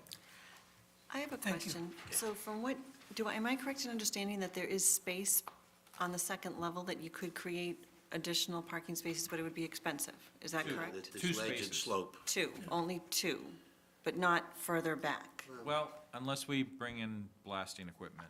Right, well, because in the past, we have approved things where we have spaces In reserve. in reserve, so we're not requiring you to build them yet, but we approve it that way with the understanding that if you should need them in the future, that's where you would put them. Well, that would be perfect for where that retaining wall would be, I mean, because that's the way I'm looking at it, is that if I needed to create two, Right, before I spend the money to fix the wall the way it is now, we would just build the wall so it Right. just comes out a little bit. it would work with those two. It would also work for if you needed to go further back, if these businesses were wildly successful and you needed to. Where the where the ledge is. Right, and we wouldn't require you to build them right away, we would just have them on paper. Yep. So that would work, because we tried sneaking in, where you see two parallel spaces, we had originally four there. Right. And we actually had two next to the building, Putting our retaining wall. but the fire department made a Yeah. really good point, is that I can't get vehicles in Right. there, and, you know, the lane went from 20 feet down to 1.16 and a half. Yeah. So, to make it work for the fire department, we got rid of everything except for the two parallels, and Right. even there, as Doug has told me, we don't even like to park there, because we like the trucks to do drop-off there. So maybe that's the right, way to look at that, where that ledge is. You call it parking in reserve? Yes, is that something that might work, staff? Sure. We could, How many spaces are you short as far as the building department is concerned right now? The building department was using 16, 5 spaces short. so we're five short. Five, okay. All right, so two on the top leaves you three short. Yeah, and that's including the 3 spaces on the Boston Edison property. Okay. So if we were to take away the Boston Edison spaces, it would be 8 short. Yeah, okay. But you could probably get at least, do you know how many you could get if Well, you yeah, had if them we in look at- reserve if that you you're look not at building? The old plan. We haven't looked at that yet, to answer your question. About five, actually, two parallel, and we'd probably gain 3 there. Yeah, but I mean, we could, blast and go right up to the property line, right? I mean, Well, it says planted slope there too. Yeah, that's probably ledge there too. It's all ledge. We could Well, get the it- other I place think- is ledge, so I assume they know that's ledge. Oh, they're exposed and covered. I think the two that's between the top and bottom level, I think is a reasonable to do as reserve for, I mean, that's That's a major lot of work. ledge. It is major ledge. Major, It free- major work. That, I just don't want to say, oh, well, if we need it. Yeah. But I Yeah. think between the building top and bottom, I think is a reasonable, something that you're gonna do. But to say we approve it under the, maybe you could blast the rock wall is, Well, I think, a just ram a hole step. could smash that. It would just take some time. It's a lot of it, but Yeah, you might have to pay for your neighbor's damage too, so. neighbor's damage. No, they use those things that bang the rocks now all the time. Yeah, the hammers. Sometimes I hear them for days from my house. But, So is there a possibility whether, up in the Addison area up there, is there a possibility for any more spots there? Because there's a lot of land up there, right? There is. Well, there's That's a- transformers That's a there. great suggestion, and there is that possibility. Yeah, I mean, and why would they care if you maintain Right. it, you know? Right. That's really kind of, to me, seems like it might be the answer to this thing. Yeah, it could easily be. They could give a long-term easement of some sort, you know, National Grid. Yep. Yeah, we'll ask. That's a good point. Yeah, another thought that I had was, would it be worth our while to talk about maybe reducing the number of seats for the nail salon? Is that something that, and how many seats would we reduce it to make it work with the site constraints that we have? Where are they gonna park anyways? I mean, if you were to get even 11 clients in there, and it's a Saturday morning and you got 3 guys in the cigar store, where do they end up parking? Up top and then walking down? On the front level, the cigar store usually has 1 employee, and they have 1 or 2 people coming and going all day long. So everybody, in the cigar store, they usually park down below. So Okay. there's usually 2 to 3 cars there for the cigar Okay. store. And so on the lower level, we have a total of proposed 9. Okay. Unless we change it to, we'll see what we can do on making the stalls a little longer, as Kristen had suggested. And then, so everybody usually parks down below. And very rarely, even when Mr. Tux was there, nobody ever wants to park on the upper levels. Everybody wants to be front and center. Right. So what would happen is that once the downstairs is full, they would have to go upstairs. Then how do they get from the top to the bottom? Is it this set of Those metal stairways? steps that are there, yeah. And that's what the building department wants you to look at? Yeah, that's been there for, I don't know how long those metal steps been there. They're in good, very good condition. Well, we rebuilt them several times with welders. In fact, last summer, I think, we did Yep. the most recent, and we painted the place. So it's They've been there for a long time, but we can have them tested, fresh steel and make sure it's safe. Question on those metal stairs in the wintertime, how are they kept? Are you there on Sundays to clear off snow as well if, Nels? well, Nails? what happens when The it's, salon might have to clear On the Sunday, stairs for nobody their usually customers. using them, well, the salon will be well, using, when they're there, that's gonna be something that they're gonna have to help us with. I mean, we have a plow company that comes and plows and treats the ground. and where does the snow go? Does this, where does the snow live? Because if all of that parking spaces, you can't have spaces filled with snow. Goes on the Boston Edison line. Probably. You know, It clearly, if we have enough snow, it's gonna have to get hauled off-site. Well, that happened last year, where if it was too much snow, they had to literally put it and haul it out.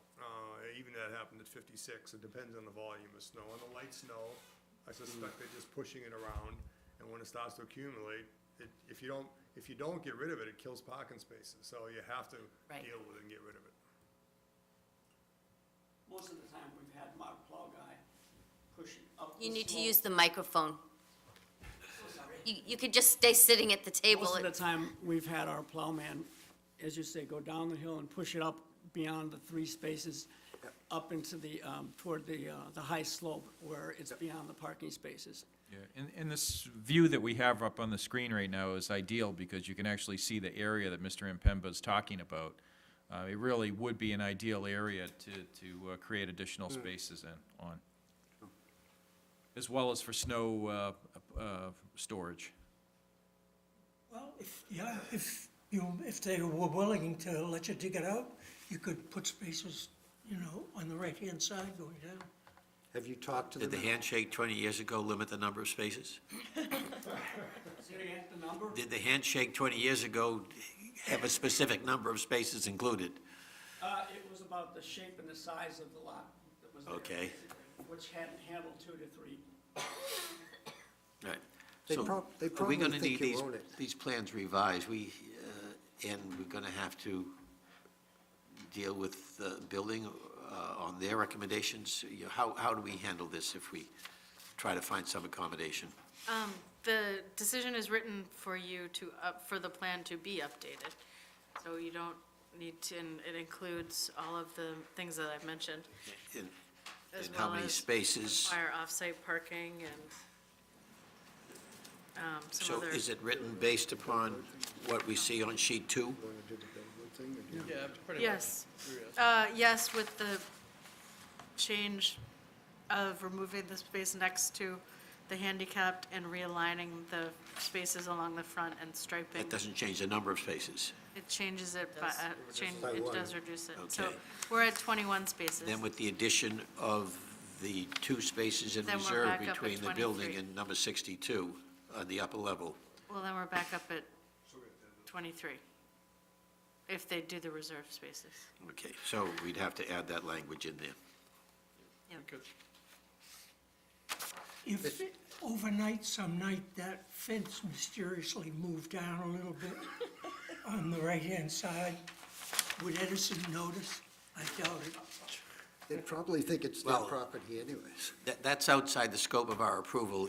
If they find things tight, they may have to find ways to accommodate their different needs, and that's outside our site plan, so we'll let them figure that out. Mr. Chairman? Yes. One question, I guess. There appears to be a billboard on top of the building.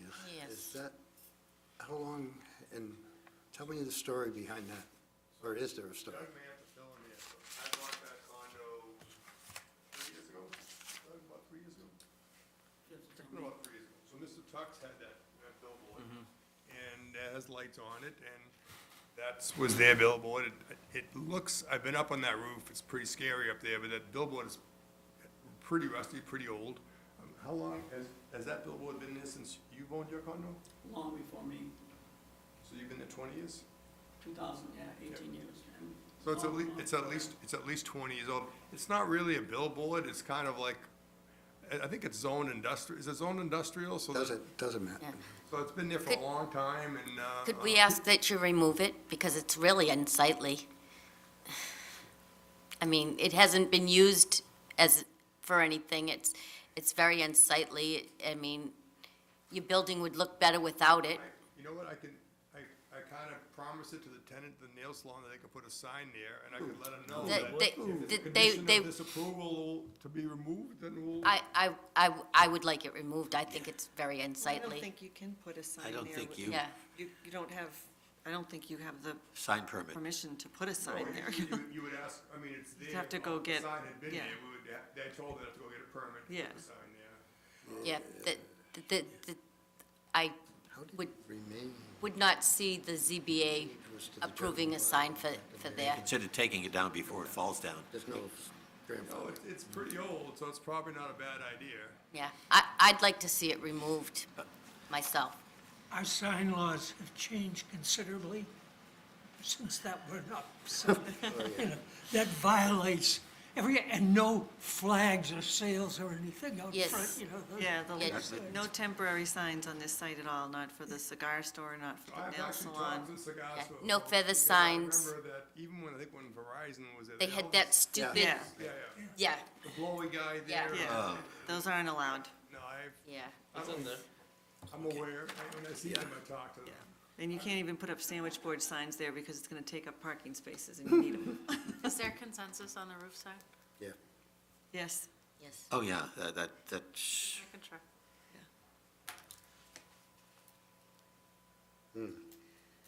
so I'm so not sure how we're what's the supposed comfort level here? You know, do they need to, you know, go do some research and come back, or do you feel comfortable approving it with that condition of the 2 extra spaces and let them figure out how to I think deal with? if we put them in reserve and they can find an agreement with the neighbor at the moving company, and right now, there's nobody there, some people are gonna park there. But at such time that might be, I mean, that site's gonna have the same challenges as this, so. Sure will. That might be a time when the build-out of those 2 spaces would be a little bit more imminent. So, the 2 spaces next to the building, the ones in reserve? Yeah, Yeah. you don't build them unless you need them. But Exactly. right now, the the top, moving right? companies, if someone's gonna get their nails done, they might just leave their car over there. Right. Nobody's gonna move it. But at such time as that building becomes more active, We'll it's- have to have. you're that. definitely gonna need the demand. So whether you wanna formalize that or just kind of have an understanding that that's the case. So the retaining wall may be something, we were trying to make the site better, and so we'd already have like some of the blocks there, and then we put a stop on that. I mean, in reserve doesn't mean we can't actually make them, I mean, Oh, we'd prefer you Oh, yeah, do you them can- today. so it's like if they're in reserve, and then we can try to figure out when we can get it built there. Hopefully we'll do it sooner rather than later. The reserve spaces are the 2 at the top, Yeah. Yes. correct? Is that what you're? Yes, sir. Not the ones at the bottom? No, Right, those those will are- stay there, and the ones at the bottom will still be there. Not the one that I got today, well. All right, so the, Mr. Chairman, No whispering. Mr. Chairman, I had a couple questions. I Sure, don't know if you want Bill. back and forth. So I'm looking at the earlier plan, and it had some landscaping area there. And that seems to have been removed over time, perhaps? That's where it said pavement repair? Shrubs, landscaping, proposed landscaping area, you know if that's Oh, right up on in sheet front of 1 the or sheet 2, building. Bill? sheet, It's on the left-hand side in front of the right for building. the building? Sheet 1 or sheet 2, Bill, you're looking at? One. Sheet 1. Sheet 1, okay. Yeah, that was the 1983 site plan approval. Yeah. So, you know, if you look at this building, this is very stark, and, you know, I think probably the previous plans put that there for a reason.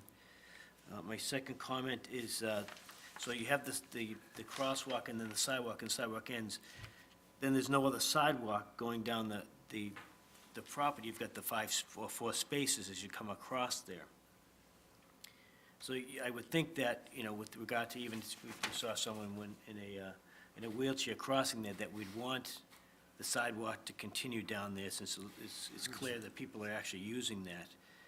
So to have a sidewalk there, and so I'm conflicting between the need for a sidewalk, it's clearly there's a need, and then you're putting spaces there. And again, the site which is challenged, so, trying to squeeze something in there that just may not work here. And to the Vice Chair, I think in one of the committee reports, department reports, you talked about that someone had said that the 3 spaces that are on the bus and that's the property they wanted to remove and put back to the natural state. Did I hear that correctly? That's correct, Mr. Gaffney, That's yeah. what the building inspector The said. building Building inspector said that? inspector. Okay. So we're just ignoring that comment?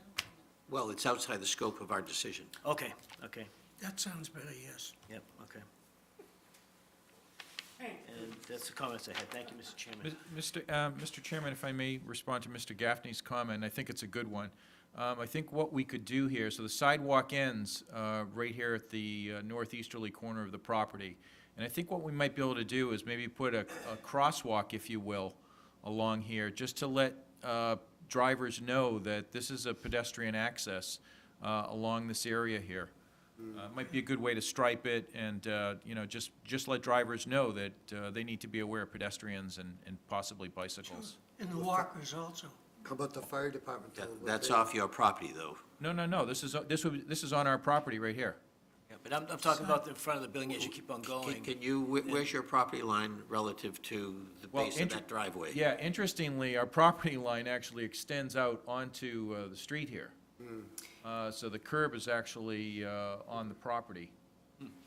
All of Middlesex Turnpike along that area, when we widened in, 87? Yep. All of those properties have easements on the properties for the widening. So is that a walkway on the north side of there? Yes, right there, that is where the sidewalk ends. So Right- so there's a That's the new curb that's gonna sidewalk have that to, they just if made. you're gonna open, my guess is Well, you're gonna have to what- somehow remove. Yeah, the wheelchair will never get Flatten it past out. it. We actually own the toe of this slope here where the retaining wall ends. We own this property right in here. And what we were thinking is to pull this slope back and allow pedestrians to come up around that granite Okay. curb and then put that crosswalk, that striping for pedestrians right along this area here. So again, my concern is as you go to the south, keep on going, now, there is no sidewalk there. That's right? correct. So you're gonna put 5 spaces in front and no sidewalk.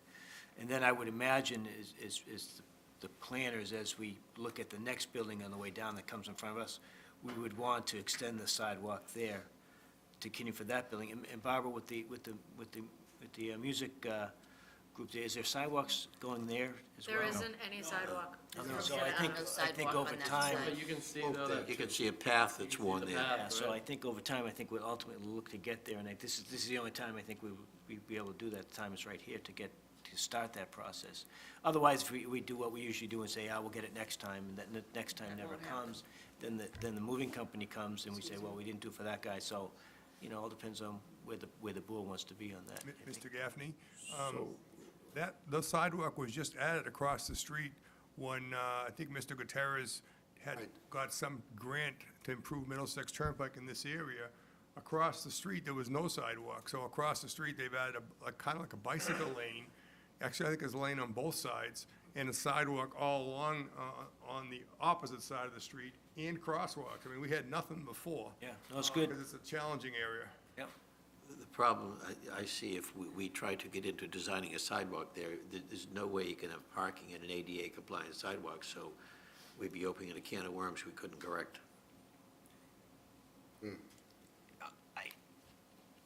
Okay, so, Well, you think you Yeah, could put an ADA compliant sidewalk there? You've got 2 utility poles, 3 utility poles, 4. and the parking spaces. I'm not sure how we could see that being done. Mr. Chairman, if I may, I think it could be designed. I think it's You think so? possible. Yeah. Yeah. I think it's possible, and And I the- think it's a good suggestion, Mr. Gaffney. I With the see where you're parking going with sizes. this, to connect the properties, right, for pedestrian access. Yeah, because you have it And on it's for one side of the safety. street, you know, at Middlesex Turnpike, I know people that, you know, you're walking that, and you want people to walk that, and Yeah. people today do it, so, It would be great to have Okay. the sidewalk. Yeah. so, If but it- if, The other thing that Bill brought up, though, is that on the plan here, it shows some, where it's, on the plan, some landscaping, which does not exist Yeah. there. Right. Can we get that in? Never existed, I don't believe. That's from the 1983 plan that you're referring to on sheet Right. 1? Yeah. Yeah, but Yes. Yeah. it should have been, Yeah, that was, never was put it. it was never put in. Yep. Can it be put in? I think it'd be a good idea to put some planters Would there. improve the look of the building, yeah. On all the grades from, like, where the metal steps are down, it's all planted. And, you know, and there's all plantings behind the property on the upper level. I mean, the problem with the lower level is, I know that says it on that plan, but, you know, this plan, that worked when it was a lot, you had parking there. You run out of paper. Can you bring up that picture again? It says Josh, shrubs. of the front of the building? Yeah, So there'll be parking in the front, and the pavement just goes right up to the building.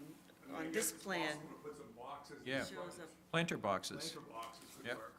I think it would be nice for you to do something to improve the look of the building. Planter boxes or Trees, big couple planters, trees, yeah, I don't How know many if you trees could that put are trees in like there. ornamental that don't, you know, they have trees that don't really spread out too much, they kind of just add a little bit of depth to the whole thing, you know? Right, I think they're suggesting planter boxes because then they wouldn't have to tear up the asphalt.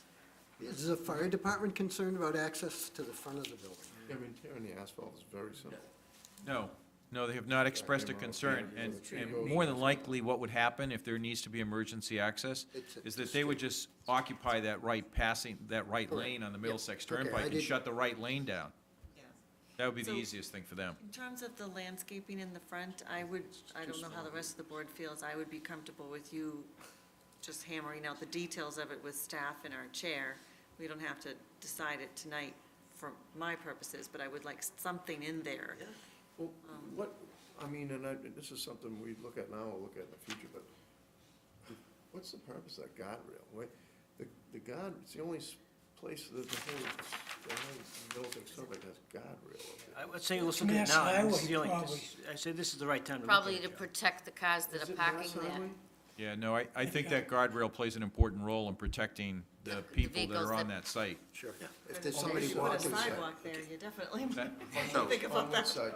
For our site. On your side? Yeah, People park right against that guardrail currently to use the cigar store or, It's interesting, because if you go down the street, like on Middlesex Turnpike 56, we have a long guardrail there.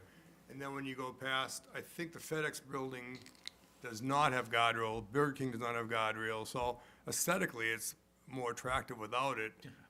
Yeah. But Well, I mean, it's killing a bunch of, because it's two-sided guardrail. In other words, you could put trees, you could line that with trees. Well, and not then if you you're gonna have make it a beautiful- sidewalk, but if you made Or it a a sidewalk sidewalk, and, yeah. you could put attractive bollards to protect the people, that, you know, a bollard Well, that looks nobody- like I a don't know, you could, planter. I don't know that it's their property But the to take reality that is route. this. He said it's his You property. have it is side- our. Guardrail it's is on your our property? Yep. If Right, you but look you've at got sheet 2, The sidewalks all the way down that street, and you don't have a guardrail or bollards protecting anybody. Sidewalks typically don't have any. Right. It's a sidewalk. True. I mean, look down Yeah, you're right. 3A, you got Yeah, yeah. sidewalks all the way down 3A, you don't have You're right. anything. It's not really appropriate. If you're gonna have I mean, if you wanna open that spot up a sidewalk, Yeah, then you don't need make the it a guardrail, sidewalk. Yeah. In, All right, we've come up with, we've deviated from the plan submitted quite a bit. We're talking, you know, taking the sign down, putting in a sidewalk, there's a 5-foot reserve fence line in spaces, Some landscaping, landscaping. we're gonna make Are your we gonna make property those so much changes on the better. fly? that you won't recognize it. well, are these gonna be striped? These are gonna be spots. Are they gonna be striped as spots? They're parallel spots. Okay, so maybe within the spots themselves, you may be able to, well, as you stripe it, you may be They've able to gotta- put the trees, they've gotta even if move you this- had a sidewalk in there, you Okay. could maybe put the trees between the striped spots, you know, and create tree line like that. Because, you know, it's never gonna fall that it's exactly the length of the, you know, there'll always be a little bit of extra Yeah, space. they're losing a to put. spot anyway, Joe, They're losing a spot anyway. because of the telephone pole. They're gonna stripe around the telephone pole. so Mr. they're- Impemba, you bring up a good point. I mean, this is a double-sided guardrail, and there's no need for a guardrail in the interior portion of our property. No, there really isn't. None. It's just would give taking up you a the- bunch of space. It is. That would give you Who the put the sidewalk guardrail in there? to be I significantly imagine the more- town did. There was guardrail all the way No, down, it's- if Josh, if you turn Put it around, in there, the state? at the bottom of the town, probably when we widened, and at the bottom of the wall here, there was guardrail all the way across this, and removing the guardrail was the reason why we were able to put a sidewalk. Ah, So they could do it on this property. narrow, right, at the wall. This was a guardrail, and people would be toe to toe behind the guardrail and like a foot. yeah, But yeah.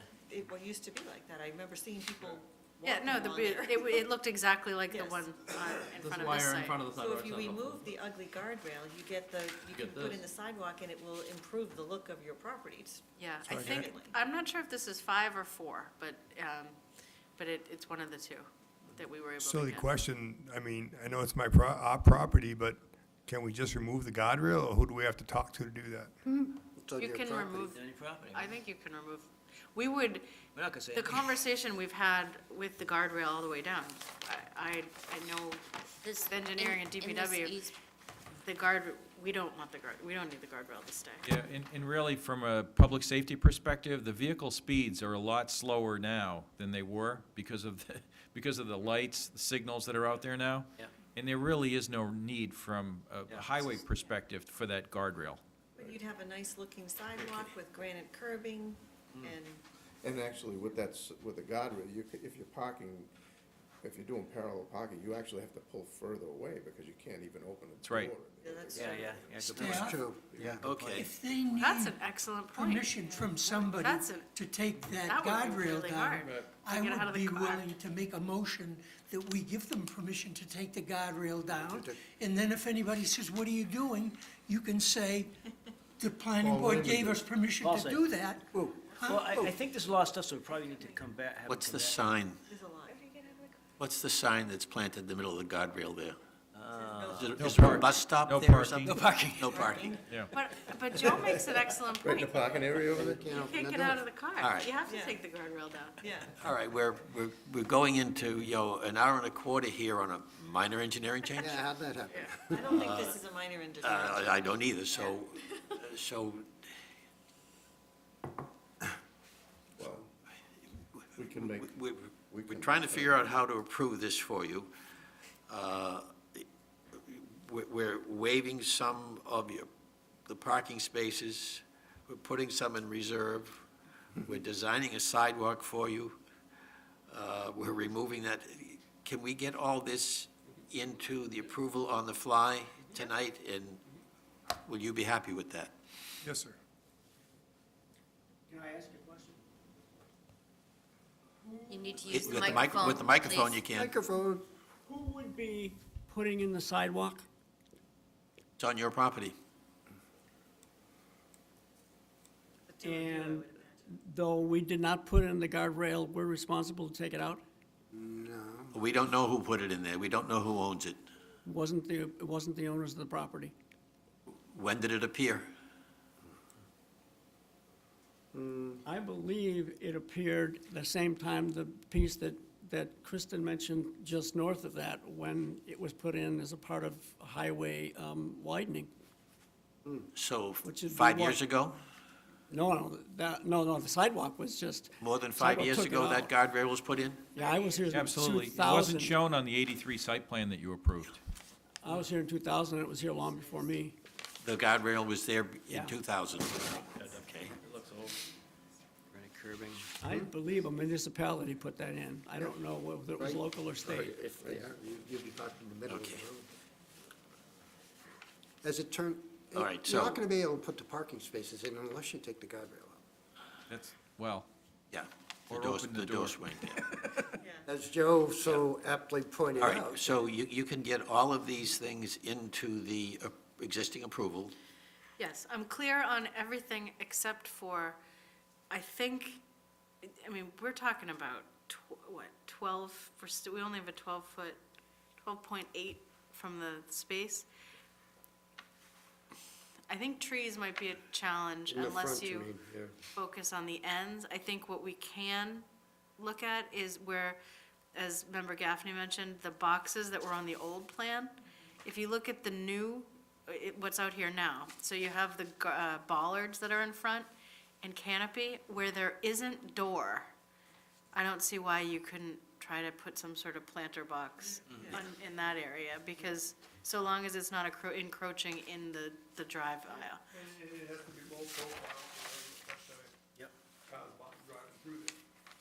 I think that's something. No, I'm talking about Right. at the building face, not the, Front of the building. I'm talking, Right in front of the we're building. putting a fence in front of the building. Yep. But not, they wouldn't go out past like the ball, what do you call them? no, balls? right, not past the, Right. yeah, but I'm, They're you know, narrow. they can, Couldn't we write it that they work those details out with Yes. staff and Yes. Yep. chair? yes, I just wanted to, for the Well, then, group, that we can look at tree plantings, but I think, as I agree, it would be nice, but we have such a narrow width that Well, I if don't, you're looking at sidewalk and parking, we just Right. need to figure that but out. so what you need to look is where the stripes for the parking go, because you can, clearly, if you have parking that's this wide, okay, here's the sidewalk, you have parking that's this wide, and you got a car that ends here, and a car that ends here, you need to look, you clearly could, in other words, you could bring granite, with the, whatever the, It's granite No, I know, curb there. I'm now. whatever the picture, the picture framing of the, whatever the We are- framing of the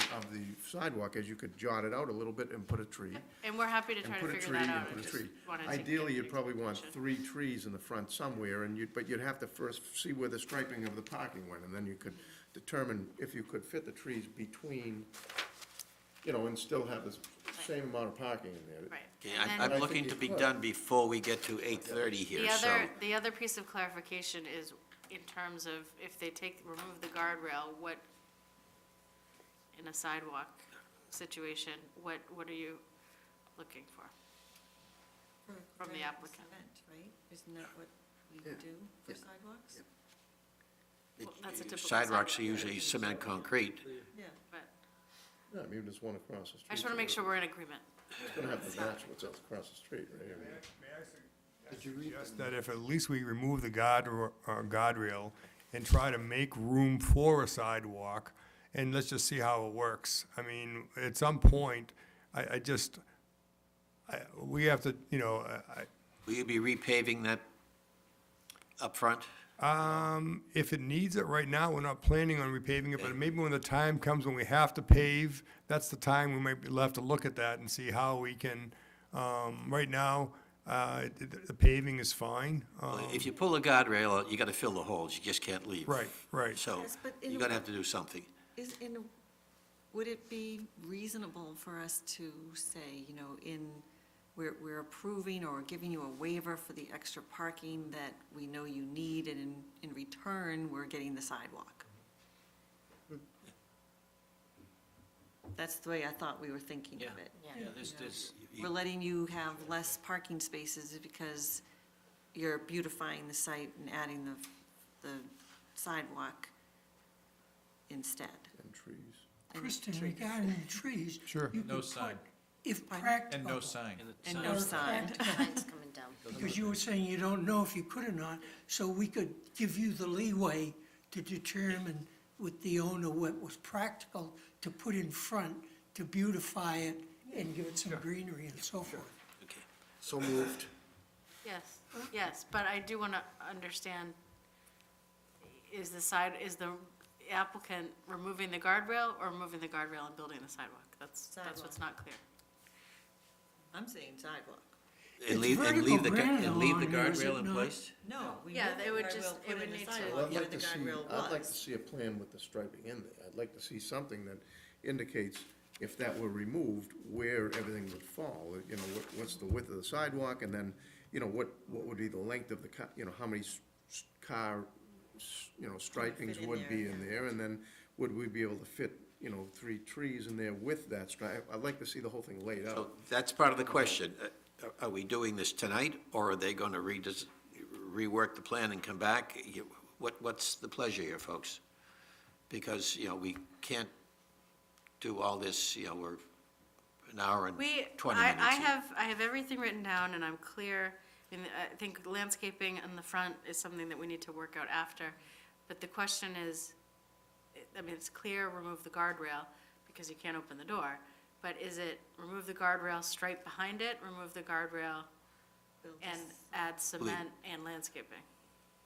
I would say add the concrete sidewalk, because otherwise, How many feet have we when got you here? park, you're gonna be able to park right up to the curb, and when you open your door, somebody's gonna take it off. Yeah, So so the the sidewalk will keep that from There's a happening. space. No, There's a so the question is gonna be this, if you weren't gonna put sidewalk there, then I'd say, put a strip where you can put trees and some grass in there. And then you can have, if you wanted the sidewalk, if you wanted to have your crosswalk in the area you're talking, maybe that crosswalk comes into, where you're walking now, into where the, front of the storefronts are, and then you go back out at some point and connect up to a sidewalk.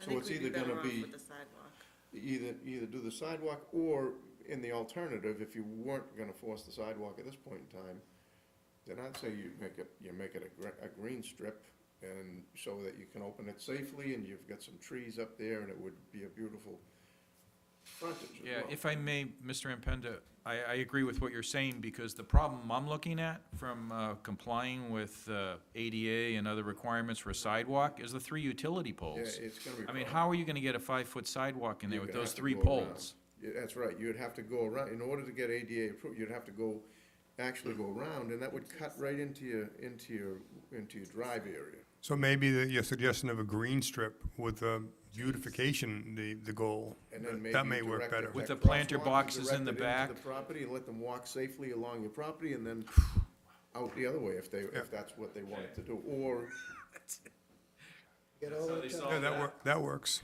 that's not even ADA compliant, No. No, No. so it's, Yes, I'm it not- does look like that we're pole not is saying in the it's good, sidewalk, doesn't it? yeah.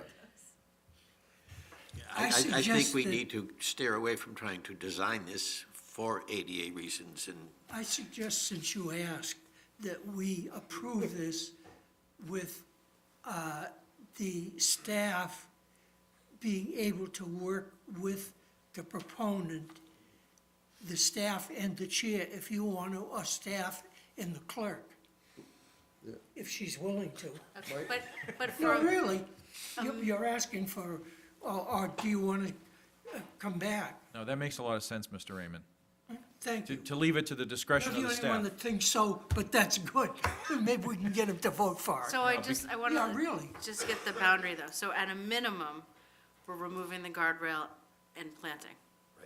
And doing green area in there. You But do planting, just so you don't open the car door in. Right, some way to Street. keep the cars Right, right. yes. To Curbing, create some sort of, curbing and green space, and then trees. well, there's curbing on the street, but Well, no, you'd have to add some curbing on the there is curbing there, there's granite curbing right along You're there. gonna put plantings, you're gonna You have, know, the other side. you're gonna have to create a curbing on the other side and fill it, and then put greens, in other words, you can't just, It's gonna be erased. how are you gonna put It's gonna trees? be It's gotta be raised, raised up. planting, Right, I but mean, you so- still need to open the door. Yeah. Right, but It's only gonna you be can open the inside. door into the curbing, that's not gonna stop the door from, You're gonna step out Alright. into the planting. I got it. Yeah. step out of the. Okay, you all All right. set? Got it, yep. I just We're all needed, I set, needed a Mr. minimum. Chairman. So we're floor. looking for a motion to approve with the conditions as amended. Mr. Chairman, I'd like to make a motion to Second. approve the request of minor Well, I mean, engineering. this is not a public hearing, but is there anyone else in the audience here to speak? No, they're all asleep there.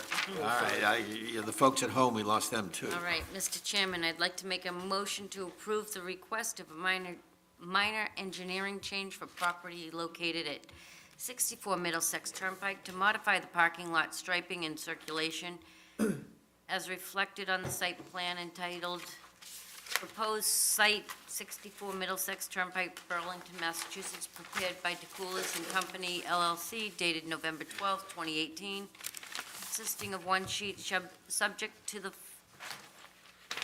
revisions, terms, and November conditions. November 14th, 2 sheets. Yep. November 14th, 2 sheets. Subject to the following revisions, terms, and conditions as amended. So. Second. And as amended and agreed. Suggest that Second. as part of that, is it gonna be, just subject to the review of the landscape plan that we, you know, ultimately will The approve. plan, you're right, we need to review the whole front Right. plan to So make it's sure gonna be people can. subject to approval of Yep, trees, landscape, all that stuff that, yeah. Landscaping Along the front. as The feasible. staff in the chair, so Staff in the approved by the staff in the chair. How about that? Good, Second. because Jeff doesn't know what to do. Is that what? I said, It's been moved and seconded. Second, All right. It's been moved and seconded. All in favor? Aye. Opposed, abstained? 700. excuse us, but we haven't worked on that area for a long while, and that's why this is, 1983. yeah. So, and it's important, that's getting more and more attention. Visibility is I was high. looking for the signature page. I Gonna don't make know the if there's property any one much of us more that's, attractive. was ever, none of us were on the board back then in 83. I get on in 84. Yeah, I was a mere child. I get on I in didn't even know 84. what a planning board was back then. It's so long ago, I wasn't even on. I got on in 84, so that was it. Thank you for that minor review. Thank you All very righty. much, appreciate it. Wait till you come back with a full plan. Okay, so you'll work with staff to, so we'll have an as-built I in was place 18. when you figure out what the as-bilt's gonna look like. We'll have a new plan. All righty. We Thank did you that very much. a moment or two under an hour and a half. Okay. Now, the next You know, person is I up hear there's is gonna be scared bad that we're weather gonna be tonight. just Is it I'd like- snowing out yet? I'd like to get home Okay. before midnight.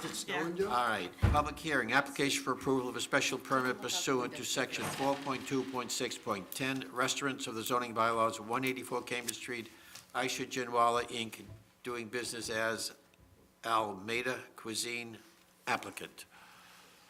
Don't worry, I don't think yours is gonna take that long. I hope not. Good evening. Good. For the record, introduce yourself so the folks at home can hear, speak into the microphone. Yeah, you can do that seated. You can do that seated, sir. Sorry, we're all looking out the window to see the snow. I'm Mr. Sarfraz Jinwala, the owner of Aisha Jinwala Incorporated, doing business as Almeida Cuisine. Okay, so you are the present owner of, Of the Indian restaurant. restaurant located at 184 Cambridge Street. all right, staff, the So- history here. This began Yes. 6 years ago originally as a restaurant change? This is. 2013. Yeah, this is when they chopped off the end of the building and made a restaurant or something? Yep. Yeah. This is right behind is the right behind the Shell. Shell and the TD Bank. Yep. Yes. Oh, okay, sorry. This is where The, the fish house the was. beautiful re-sided highway shed is in the background of the site. This is was this pre-re-sided? Actually, Bill, Anyway, Working on it. this was, originally was an Indian restaurant that came in with a special permit. Oh, yes. There was a name change, which we were under that literally came into us, we were just changing the name, so we didn't have them come in for a new special permit. However, the special permit is written to the restaurant. Some of our very old ones weren't, but in all recent past, the special permit conditions for the operation of the restaurant Can I just say go motion specifically to to the owner of the restaurant. So therefore, with a new owner, they need to come in for a new special permit to ensure that all the conditions of the special permit, where odor control and seats and signage and all of those other valet parking, or this doesn't have valet parking, but all of those conditions which are sensitive and are impactful to a site can be reviewed, and the new ownership is fully aware of all those conditions. So they are here as a new owner to the new Indian restaurant that has taken over the other restaurant that had been in here. And I would offer for the applicant to explain your format of restaurant and so forth. And other than that, everything's pretty standard. We don't have any really new conditions from the other one, other than revising our standard conditions like lighting and outdoor display. No change in seats, no change No change in in structure. seats. So we don't have concerns with the proposal. It's just really the process to make sure that all owners of restaurants adhere and comply to all the conditions of the special permit. And you've discussed all that with the applicant. Fine. So There is So no- this is an opportunity, because it's on BCAT, for the folks at home to learn a little about your restaurant. Yes, sir. Yeah, so I have been managing another restaurant for 15 years. So I have an experience of running a Indian restaurant, especially. And I'm also the resident of the town. And I just bought this restaurant 4 months ago. And then after buying the restaurant, I got to know that I need to apply for a special permit, because I was not aware of it when I bought it, because the previous owner, they missed out on the special permit. And and I have obtained all my applicable permits from the Board of Health, also the building department, the fire department, and they have no comments, and everything is up to date. None of them had any And comments. there is no changes in the premises. The seats, everything same. No changes in the menu. It'll be still the Indian restaurant. And I have brought some of the menus with me if you would like to look at them. Sure. And I have been doing this for 15 years, so hopefully I'm planning to do a long-term relationship with the town and serving the great community. Good, good. I'd love to see a menu. As you can see from our previous applicant, we're very easy to. We have a few questions. All righty. So there's no comments from any of the There were departments? they're all favorable and no Okay. comments.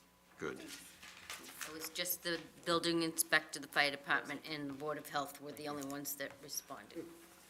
Thank you.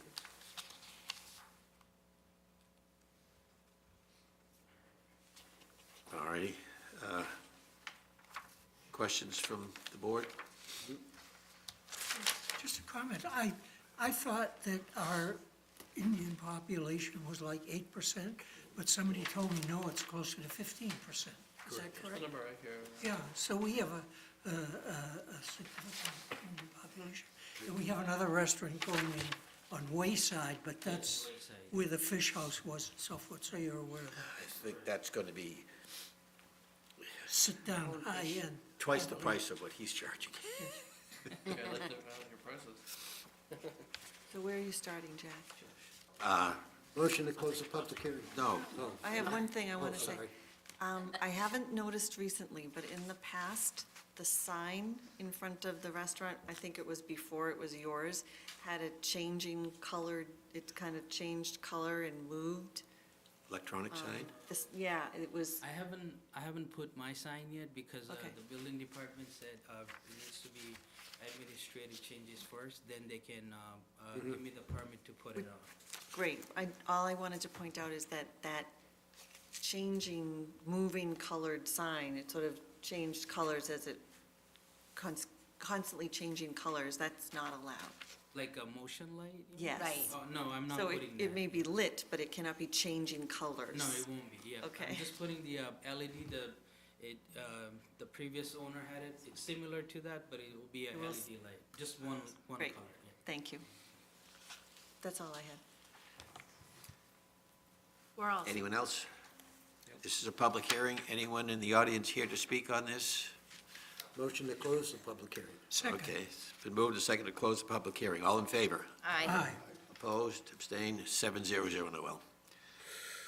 That's the fastest To approve the application we've request ever. for Asia Jinwala Incorporated, DBA, as Mida Cuisine, I'm probably murdering all that, but for a special permit pursuant to section 4.2.6.10, restaurants of the zoning bylaws to permit a restaurant located at 184 Cambridge Street, subject to terms and conditions contained in Exhibit A attached.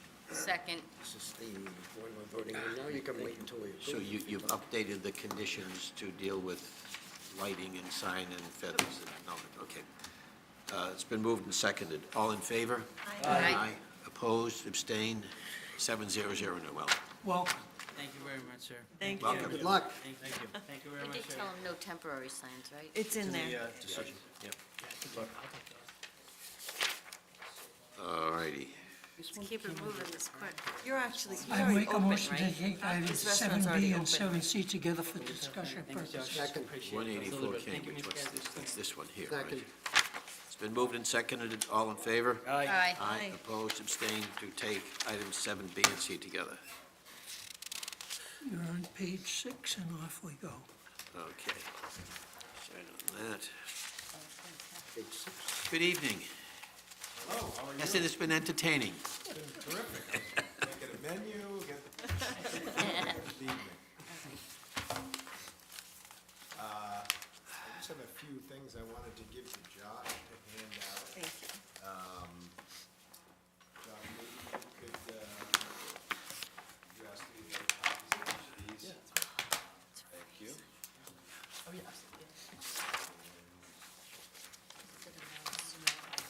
Is it snowing this day? Okay, sure. Thank you. I don't want to, I I'm wore my afraid to snow look. boots. Okay, what are we looking at here? Yeah, I just, I need it. Looking at the-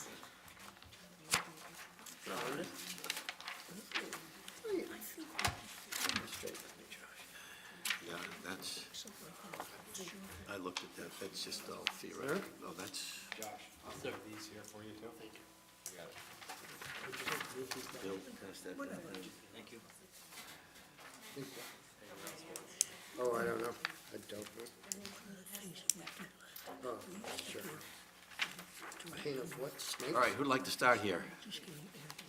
We want to get home before the snow gets too deep. Sure. So, once again, my name is Michael Dolan, here on behalf of the applicant, New Singular Wireless. Excuse me. As the board may recall, at the last meeting, there were some action items for me. There were 3 in particular. One was to come up with a photo of the water tank and a simulation of where our equipment is going from a perspective. That's this? Yes, exactly, and there's 2 of those. One's dropped back a little bit more and one's closer. I think Josh, did you give out both of these? One the zoomed in one, and one the other? They're two different I think they ones. were the same. They stapled? No, here you go. Yeah, so, in any event, those look very similar, one's just pulling it back a little further. We also were asked to coordinate a full maximum permissible exposure study, or an RF emission study. We did that, the results of that report are here. As expected, the facility, the emissions from the facility on a predictive basis with our proposed additional antennas, together with everything that's there, is a fraction of the FCC limit.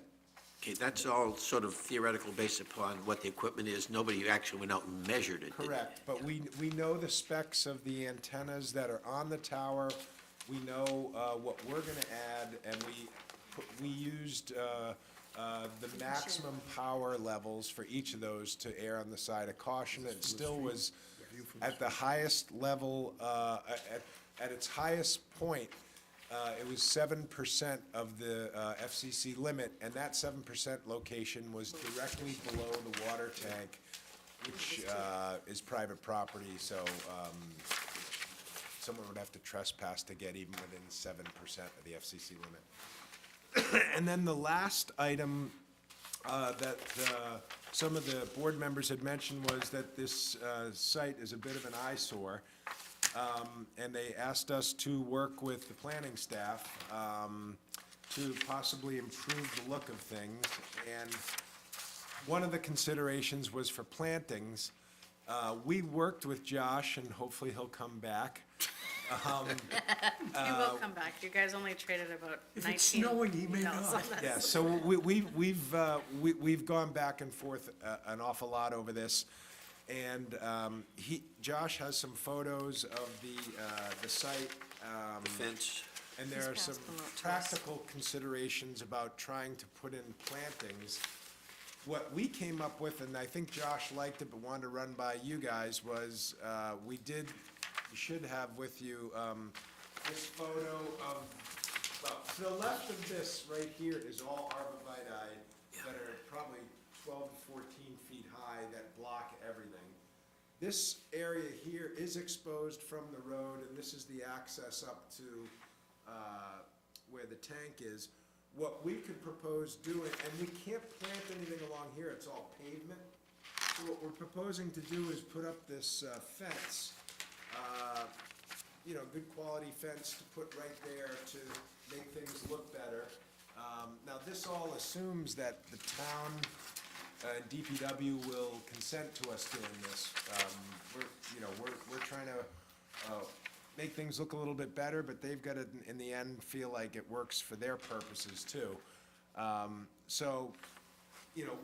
We're open to different variations of what we can do. This is, and Josh, good timing. We're kind of talking about, I know you went out and visited the site and had some thoughts about practical challenges in doing plantings, and maybe a fence might work, or this or that. Maybe you want to share with the board a little bit? Yeah, I went out to the site, luckily we have technology, we can look at it right here, but, Liz and I, we went out earlier this week or last week, and we were just trying to contemplate ideas and, trying to figure out, one of our members' concerns or what we could do for, landscaping alternatives. I thought maybe we could add a tree in this corner here, but, it looks like, I think with trucks, it might be difficult. It looks like they need that space. Yeah, so I think I was just looking for maybe planning board feedback a little bit. The applicant and myself went back and forth over the past week just about ideas, but I thought the fence was a pretty good idea. I'm not sure if you guys had an opportunity to look at that image, at the second image. Yeah, I like It that. seems like it's, That's just like that. that's just digitally put in the picture. sure, but it's a rendition of Yeah. It's interesting how you transfer the sign of all contractors right on the fence, but okay. pretty good, huh? I don't care for that yellow sign. Yeah, Looks the nice, sign's but it's hideous. like you're going through a neighborhood and it says, put your name and address and what you do for a living or something. Everybody's got a GPS now, and so, that's just Or personal. even if they just didn't make it yellow, if it was just a white, like a cream Well, it's an color. existing sign. What's the purpose of the existing sign? I think it has to be on, right? Excuse me? It's for people to call the town. Yeah, I think it's, Fire, Everybody here needs, probably. because this is the town phone number. What is it for? It's a town- Oh, It's it's to a call that any town's- it's contractor who's DPW. there needs to this is alert. DPW telling everyone, hey, if you come out here, you gotta call us and let us know you're Right. coming and Yep. coordinate it. And So the maybe it town could wants just that be sign. made Slightly less obnoxious color, if the background was well, green, on white. the fence. It's the town sign, not his. Complain to the DPW. Oh, Well, the condition. yeah. Yeah, but Well, they we won't. haven't We can complained ask to them to make a anybody new recently, sign. so. That's true, yeah. We can ask them to put up a new sign that says the exact same We thing, that has a we background can that recommend matches. in a Yeah. condition that they Yeah. consider that we. Because if it matched the I color of wouldn't- the I fence. wouldn't recommend it, 'cause then it'd be it doesn't get much less done. ugly. Just make it a condition. Yeah, Well, can they put it, You're right. Oh, to the left. put it where the arborvitae's Yeah, are gonna put it block to it? the left, yeah. Josh, Put it on the what's the fence where sign? the arborvitae's are blocking. Sign is in the same, the sign is in essentially the same place. Is there a lock on that gate that people Yeah, can't get in I'm unless, sure. so they need to That's go to locked, the yeah. town to get a key, Um, unless they're different, See right there, it's, People al- have- it's almost in the exact same location right now. Yeah. yeah. Yeah, move it. What do you okay. guys think about the fence? I I think like it's the nice. fence. It's a major question. Fine. It looks nice. I like, Good. I like the new fence, the, Is looks is better. white the only option? It looks like Sure. cream to me. Yeah, it doesn't even look white. It doesn't look white. You know what, we can make it whatever color. Any color you want. I don't care what color it is, I just think the sign should blend in with the same color. Right. Joe was the one that, We just were considering it should be black or green or white, just Since, to, Okay. since the sign is yellow, why don't we make the fence no, yellow? No, What are the, so what are the? Comic we're gonna look at relief. Some different options for colors for the fence, right? Orange. I mean, if, I think we were looking for for guidance from you guys. I don't think you had Yeah, a strong feeling. we're agnostic, whatever color I think it should be the same, this looks like it's the same color as the building behind it. Right, I That, think. I think looks So nice. this is more cream and the building's white. Oh, the building's white? Yeah. Well, is that what Barbara, you, could you see that, yeah? Okay. or maybe, Is it vinyl or? In this picture, it looks like the, I think a white Building vinyl is fence is a white vinyl fence, I don't know. Yeah, if it- let's go with the white vinyl Yeah. fence. Yeah, I'm fine with that. sounds good. With the sign being over to the left and then, in a white. Sorry. were In you a- saying in a that you'll blending encourage color. the town to create a new sign? Well, that came with some comments, so. Well, I'm just thinking maybe we can have the Because it is an ugly sign, town if we're gonna have a nice relocate the fence. sign so that it can't see it as you drive by. It's such an obnoxious color. Why can't you just make another sign that says the same thing with a different background color? We'll make the sign. Done. Want us to? Here we go. Okay. Done. All right, New- thank you. New As sign, long as it says the same thing. We'll New put it over the sign. old one. Blend in with the color. but work with DPW to make sure it's. the Since same. it was Joe that wanted the sign, I would You want it to be accept in- the sign as approved by Joe from the agnostic. Oh, I I don't haven't know, been I an don't know. See agnostic. Joe recently. Church? No, yeah. Or do you want it to be an LED sign? No, Flashing. absolutely Whatever not. Joe likes, It only lights up when people approach it. Colonial. All right, people. Can I, Hey, do we have any serious questions? yes, I do have one. Good. On your emissions report, Yes, on page 10, N, 10. 10, I'm sorry. No. right? Does the legend at the bottom of the page mean anything? Look at this report. Which one? No, I was talking to Carol. I do too. I This didn't one get the here. report. Yeah, so, What did, I can no, maybe, I said no. maybe make it a little short for you. What's earlier? The blue says 100, I was here for 100% or Like 3 What time is that? over? Is that- GP is general population. Right, right. And then what we're saying is, so it's all green here? This whole area is Oh, green? okay. So that Okay. matches the green there, emissions value lower than 100%. You answered two of my questions in one. I'm all set, thank you. Okay. But you might want to correct a printing error on the next one. It says 5,000 instead of 5%. See the next page, the first line in the same legend? Yep, There's a comma there instead of a period. okay. Okay. that's a big difference, Ernie. Oh, it certainly is. I'm all set, thank you. What is the comma mix? It went from 5% to 5,000%. Well, grammar does make a difference. Like the same- Punctuation does Okay. also. Yeah. Anyone else? I'm Showed- just they looking at this, showed I that. had There was a sticker that said, I had a comment on page let's 3. eat grammar. It and looks then like one it said, says let's signage eat and grammar. barriers. This is the engineering report? Yeah, I don't know what this is. yeah, it's the emissions report, actually, yeah.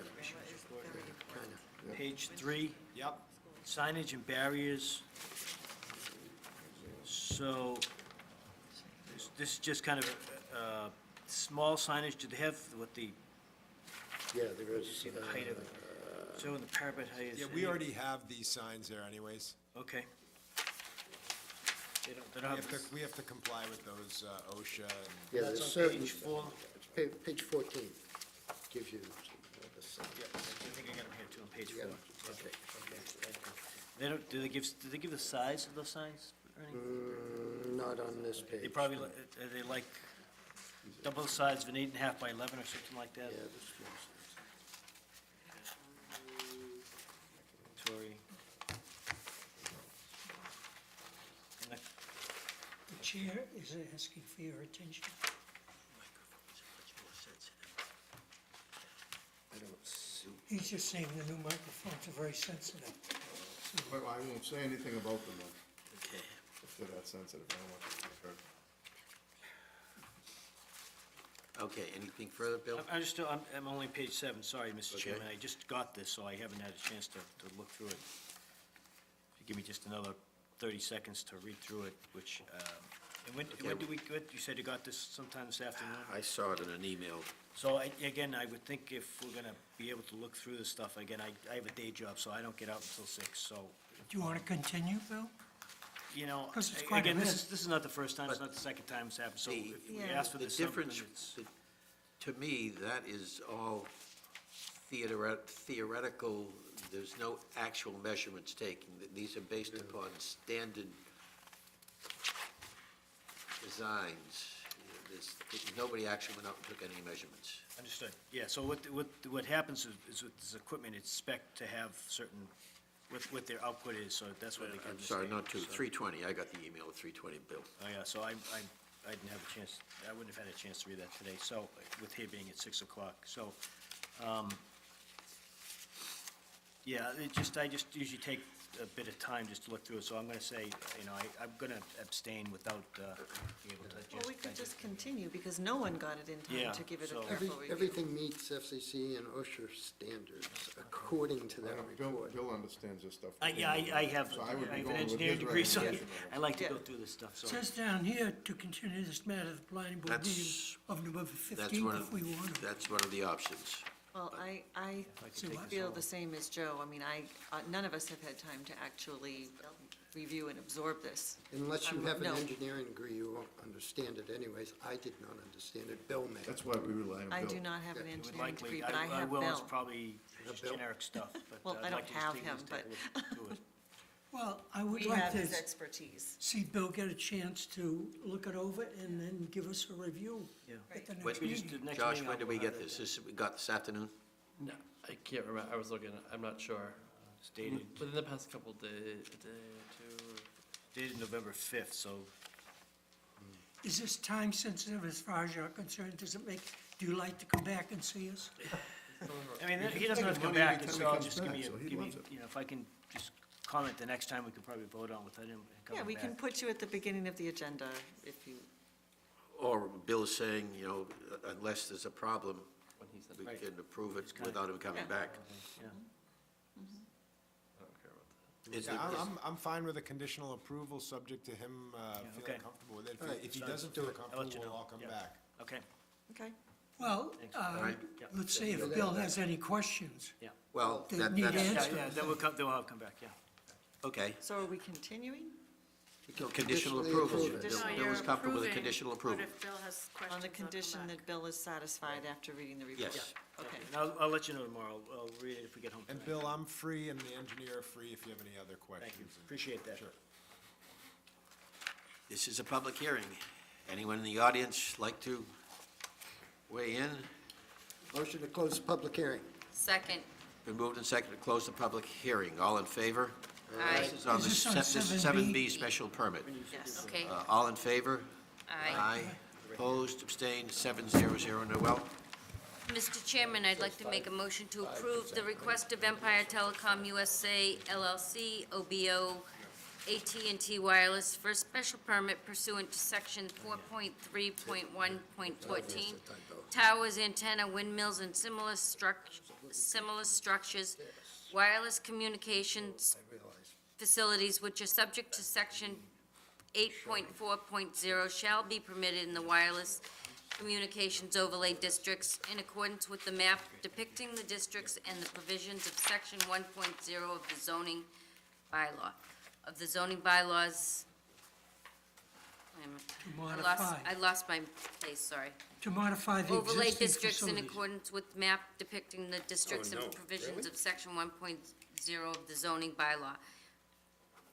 To modify the existing facility through the installation of 3 additional panel antennas and 6 new remote radio units on the water tank at 72 Center Street, subject to the terms and conditions contained in Exhibit B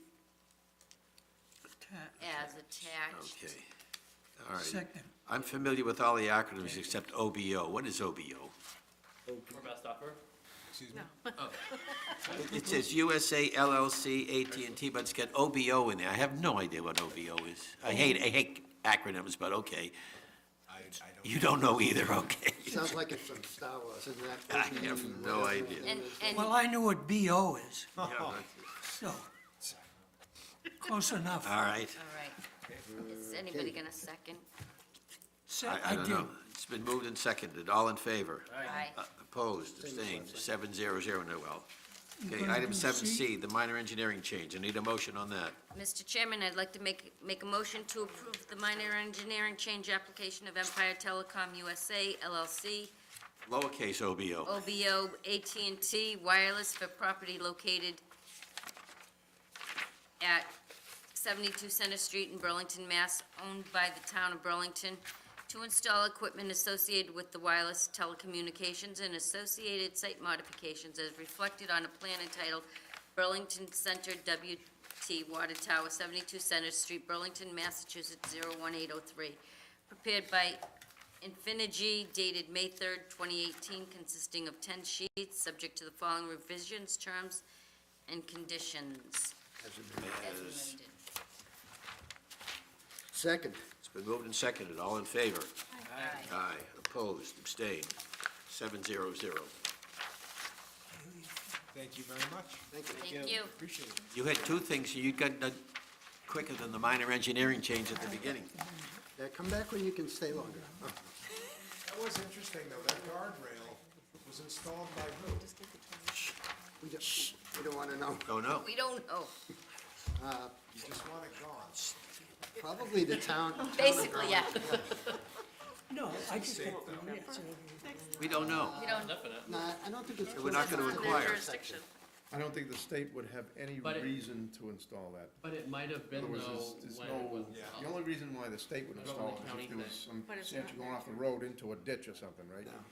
They would never install guardrail in the side of a road to protect Pedestrian some safety. that's personal it. Pedestrian safety. private property or something. Yeah, There's no, right, there's no, but they, People walk there anyway. I don't want to speculate too much on it because then we might learn too much. Right. Thank you. Ignorance is once you good know, night. sometimes ignorance is bliss. okay. Minutes. I thought there were minutes. I have one more item on the agenda. We do? But I think that Okay, there's the Here we go. tone. Burlington administration is sending us a message that they don't want us here this late at night because they have clearly turned off the heat and I think they might have the AC on. It's freezing. No, Yeah.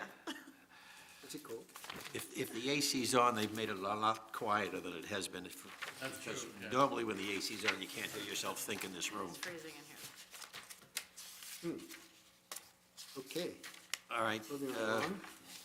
what else we got going here? And we've got life science amendment. Okay. I think that's it. I'll be quick. is page 11 up at the top, public petition zoning bylaw definition? We're trying to get to January town meeting with this, is that correct?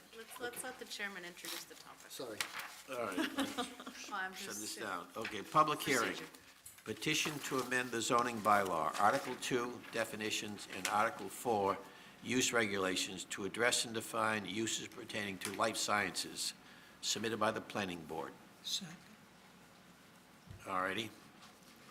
Thank you, Mr. Chairman. I will be brief. Last night, we were in front of the zoning bylaw review committee Is this change from what was last night? for our first discussion on this. The only thing changed is I hand crossed out something yesterday, and I Okay. digitally crossed it out today. The red line, so we submitted this to the selectman's office, October 30th? And the red line is some changes since then. So let me just go through quickly what it is. So what we are seeing, I'm trying to think, long version, short version. So Burlington has been on the forefront of almost every wave of industry that has come through Massachusetts, between military research and development in the 50s, and then the Route 128 and the development of 128 to some extension of military sciences.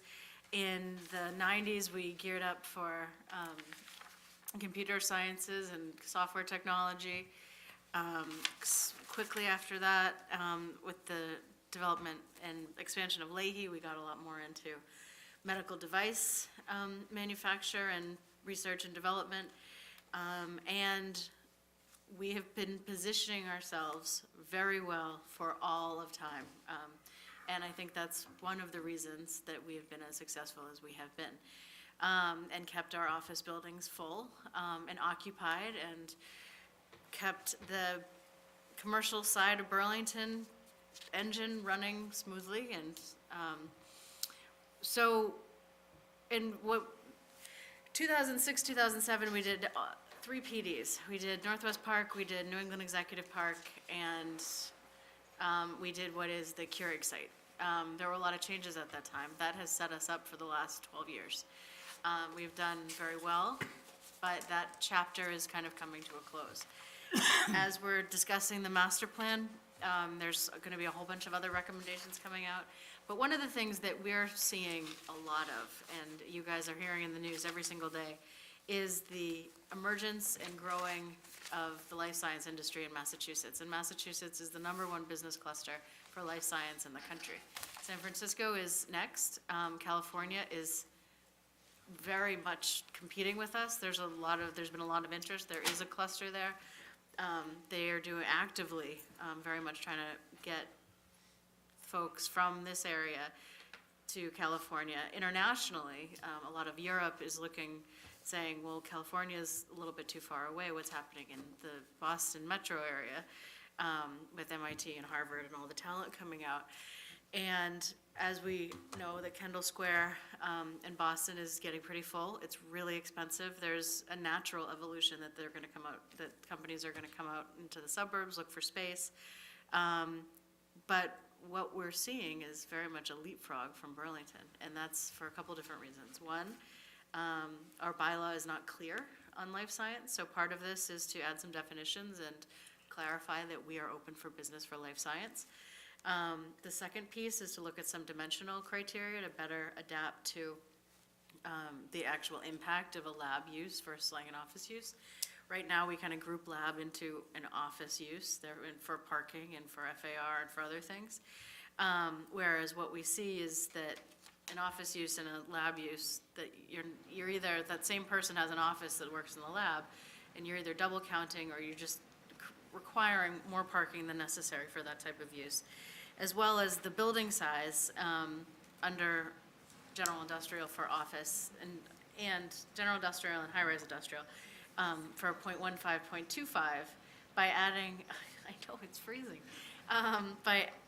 what we're looking to do is increase FAR potential for that lab space. So you can build up to the requirement for office space, but anything additional, you can go up to 0.5 from 0.25 for anything that's in a lab space to allow for, to be competitive for our neighbors and to allow for a little slight increase in density because we acknowledge that the impact is less than if it was fully office.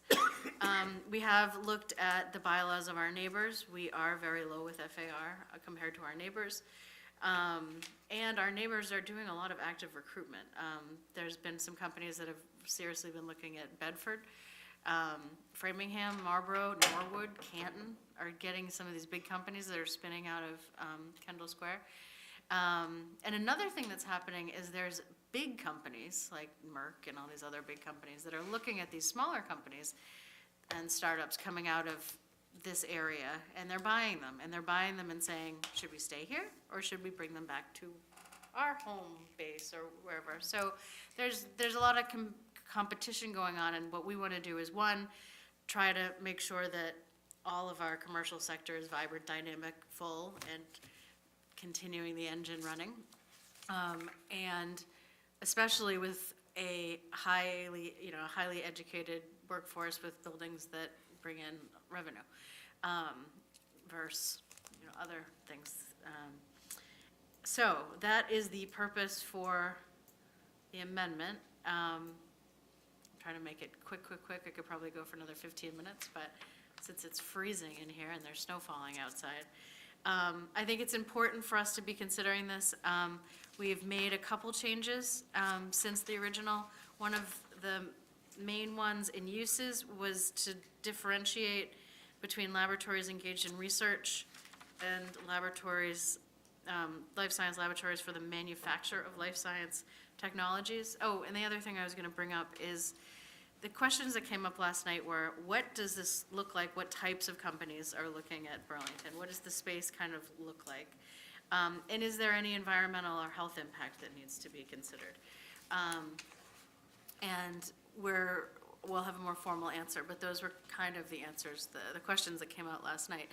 And also, what is the difference between laboratories that we might have seen in the past and what we're seeing here? And what we're hearing from the industry is that the lab, kind of chemical lab, pharmaceutical lab, is kind of in decline for demand, but what is very much strong in this area is personal medicine and personal manufacture for you, and it's,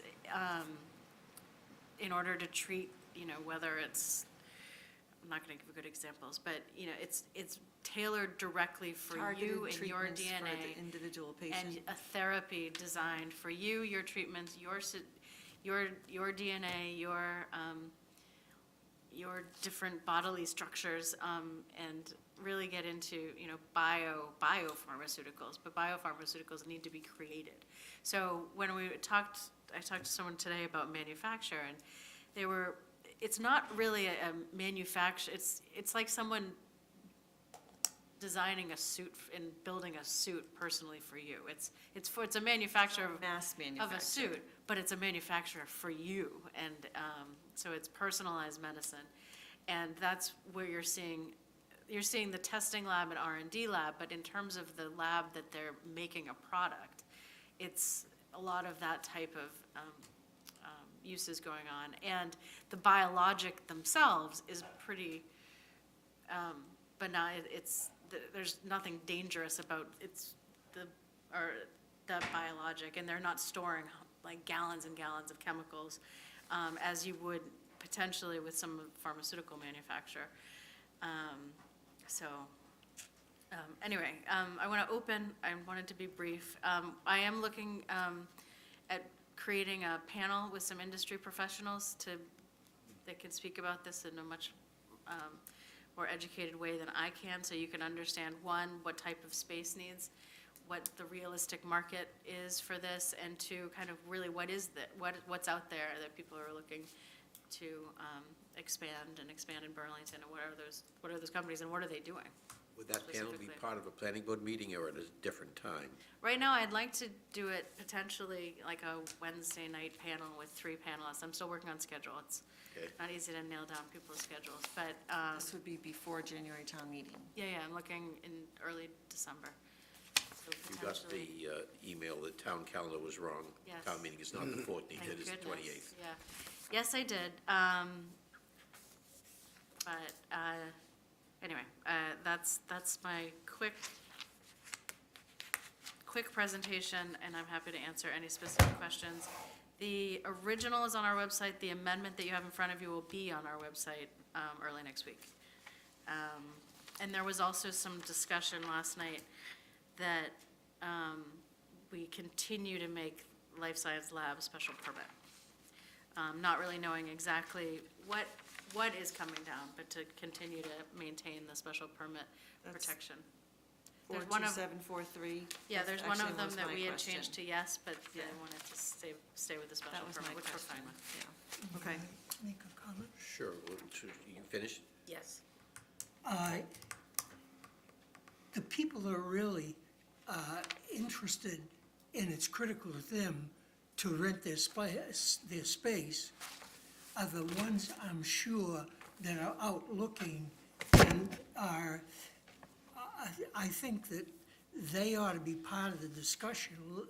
The big ones like Northwest Park and Gutierrez and so forth, because they have the space now, and Gutierrez was before us for some changes on one of their buildings to accommodate this. So I would think that they're pretty much or they should be, in touch with the people that are, the real estate people and so forth that these guys are going to. Because we know that previously, I remember when Oracle came in, we had a meeting with some of the people, and I asked them how they got to Burlington. And they said, well, Burlington is known in California because of Sun Microsystems and so forth. So we were confident in their vetting of Burlington. And I said, because the site you're looking for is not an ideal site, and they said, we know there's some remediation needed and so forth, but we want our sign on Route 12895. So I think they should be very much involved in helping us to know what they need from the people that they're looking for, and find out in fact what they're doing proactively, because it's their space that, you know, they're gonna need. I agree.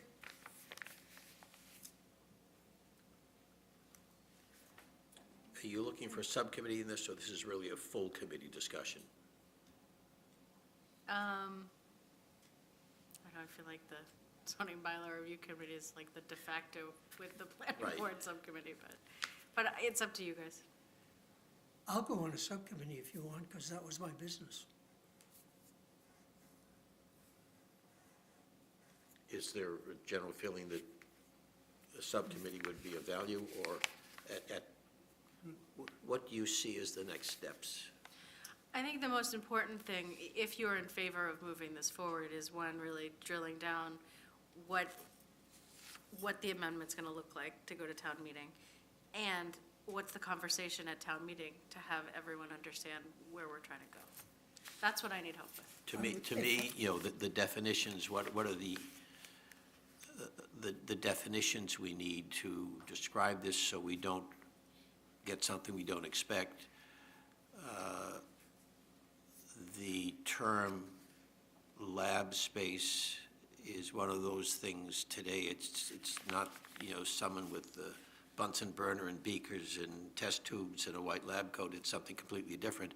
So I'm not sure we all have the same vision in our head when it says lab space, and there may be many different kinds of labs that some are more people-intensive than others. So do we have to look into that and distinguish within our definitions in our special permits different categories of labs based upon the number of people who will be occupying the space? Because one of the things we're looking at here is FAR parking and trips.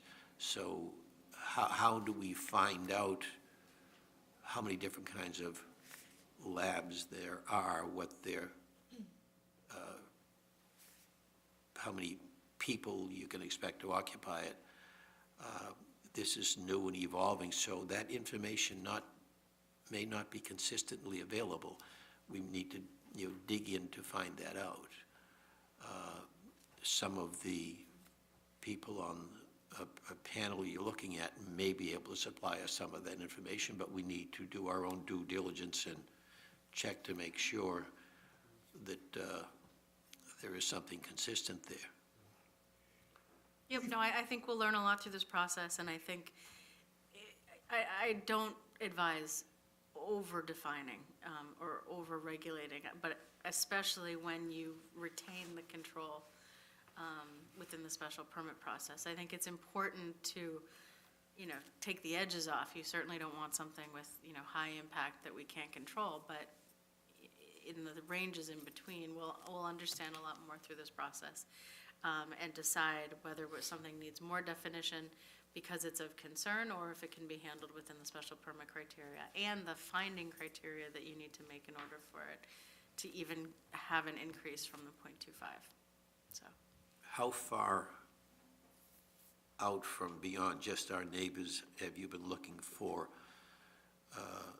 definitions, and for those who have done some of this, what their experiences are?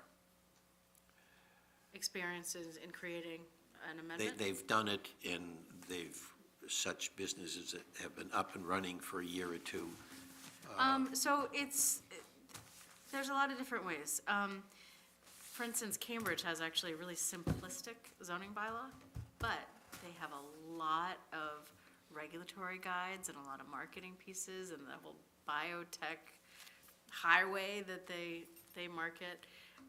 So there's two things we need to do. One, put in the appropriate regulations, but two, send a signal out to life science and life science industries, where we do have really important life science industries in Burlington.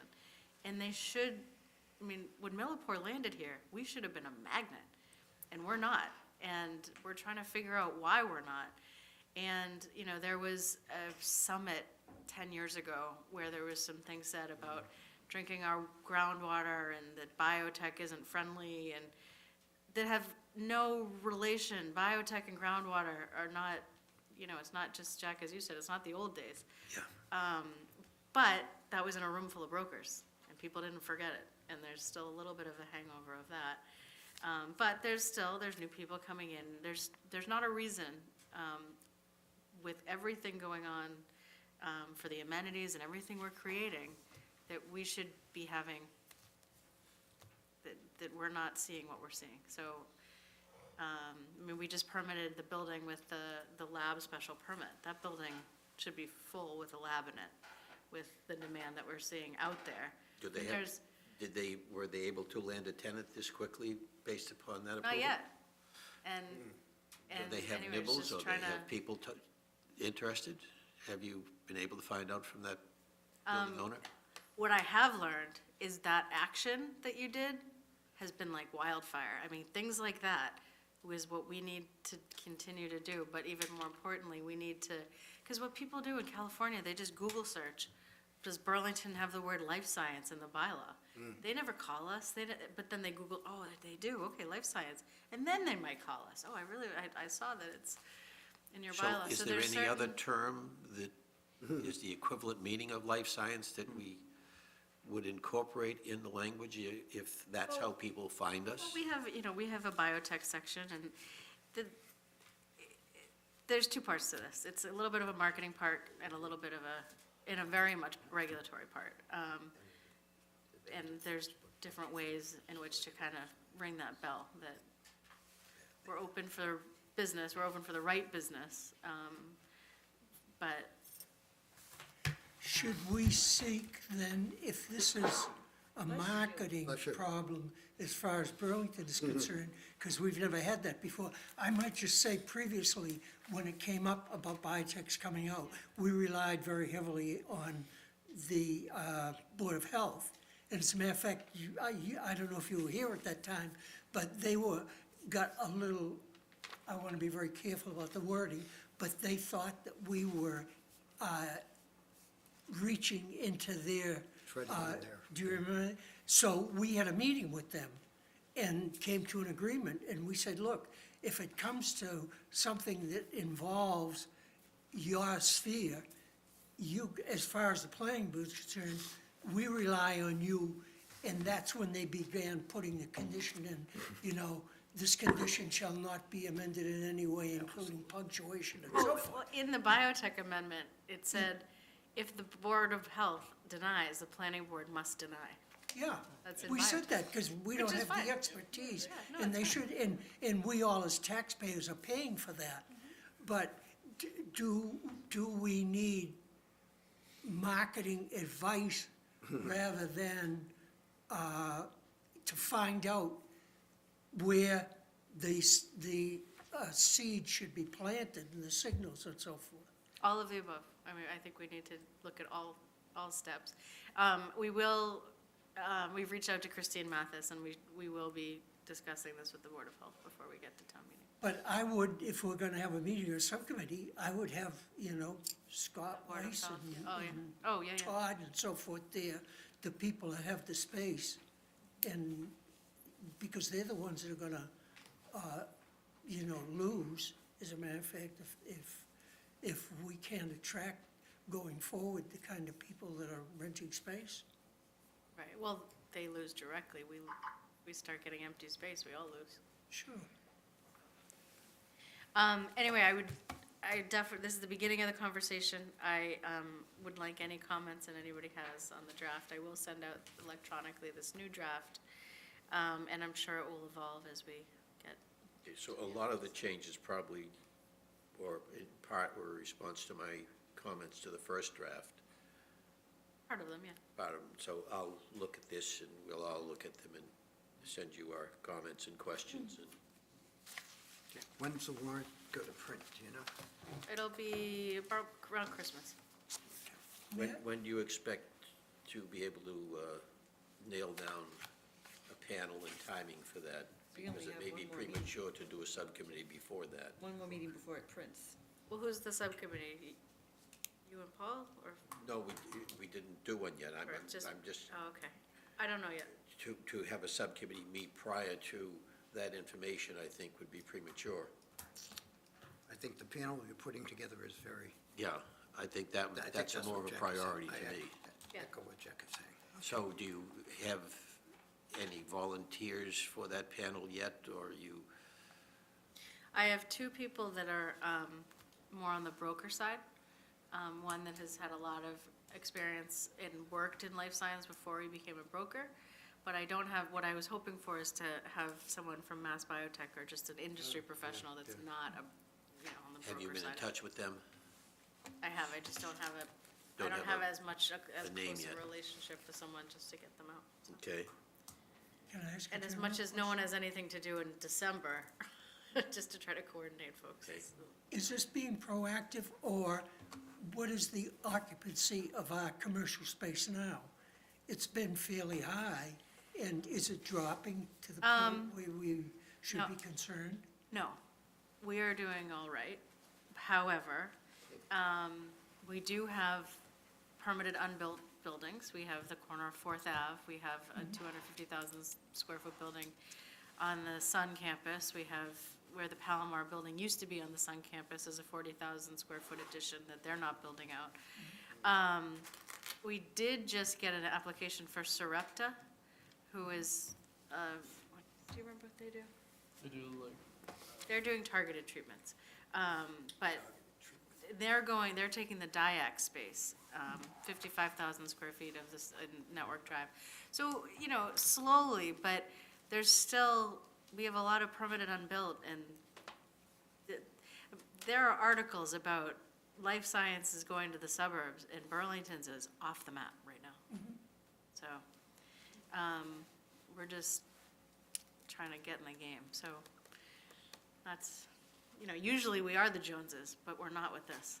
So, just trying to keep up, and it's an important industry. It's not, when we talked, and I probably shouldn't say this as we're still on camera, but we talked a lot about marijuana and medical marijuana.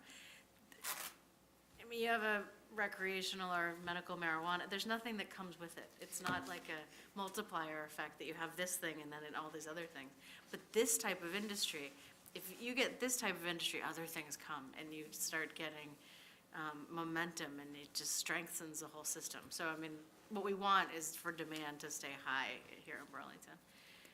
But vacancy rates aren't very low, and right today is, we're not in deep concern, but if we stay off the map, Marlboro's gonna be the place where it's at, and we're gonna not have, Well, we've picked up a lot of nanotechnology and the, computer design and so forth. So maybe our reputation is so strong in that area that they don't look at us, as potential biotech and so well, forth. the one thing in economic development they always say is don't put your eggs in one basket. We just wanna diversify the baskets. Sure. Okay, no, I commend your bringing it to us, because we all live here and pay taxes. Right. So, more to come. Thank you. Yes. Mr. Chairman, I'd like to make a motion to continue this matter to the planning board meeting of December 2nd, December 6th, 2018. December 6th? 6th. Okay. Second. It's been moved and seconded. All in favor? Aye. Aye. Opposed, abstained, 700, Noel. Minutes. we did have minutes, that was an error. There's two sets of minutes. I can't vote on one of them because I had to recuse myself from, I also cannot vote on one of them because I was not here. okay? I read them. I read them and I sent a couple of Did you read them, Paul? Yes. I'm trying to remember. Make a which one it motion was. to approve the minutes as submitted. And as of- We're gonna have to as do, comments, gonna have to do them in separate, Yeah. separate. What were Where what are were the they? dates? I think one was August, and one was, No, one was September September. 20th, and, October 4th, wasn't it? how do you guys remember that? because I made read a 'em. comment on both You of guys are them. good. I read them. Okay, so it's been moved and seconded to approve the minutes of September 20th. All in favor? Aye. Opposed, abstained? Abstain. Abstain. So that'd be 502. September 20th it was October 4th, which was the one for Crossroads, right? Yes. Yep, okay. How many do we have for October 4th? That's only 3. Yeah, I was fine for October. 4, okay. I think I Give a motion on the October 4th minutes. I'd like to make a motion to approve the minutes for October 4th, 2018. second. It's been moved and seconded. All in favor? Aye. Opposed, abstained? 502.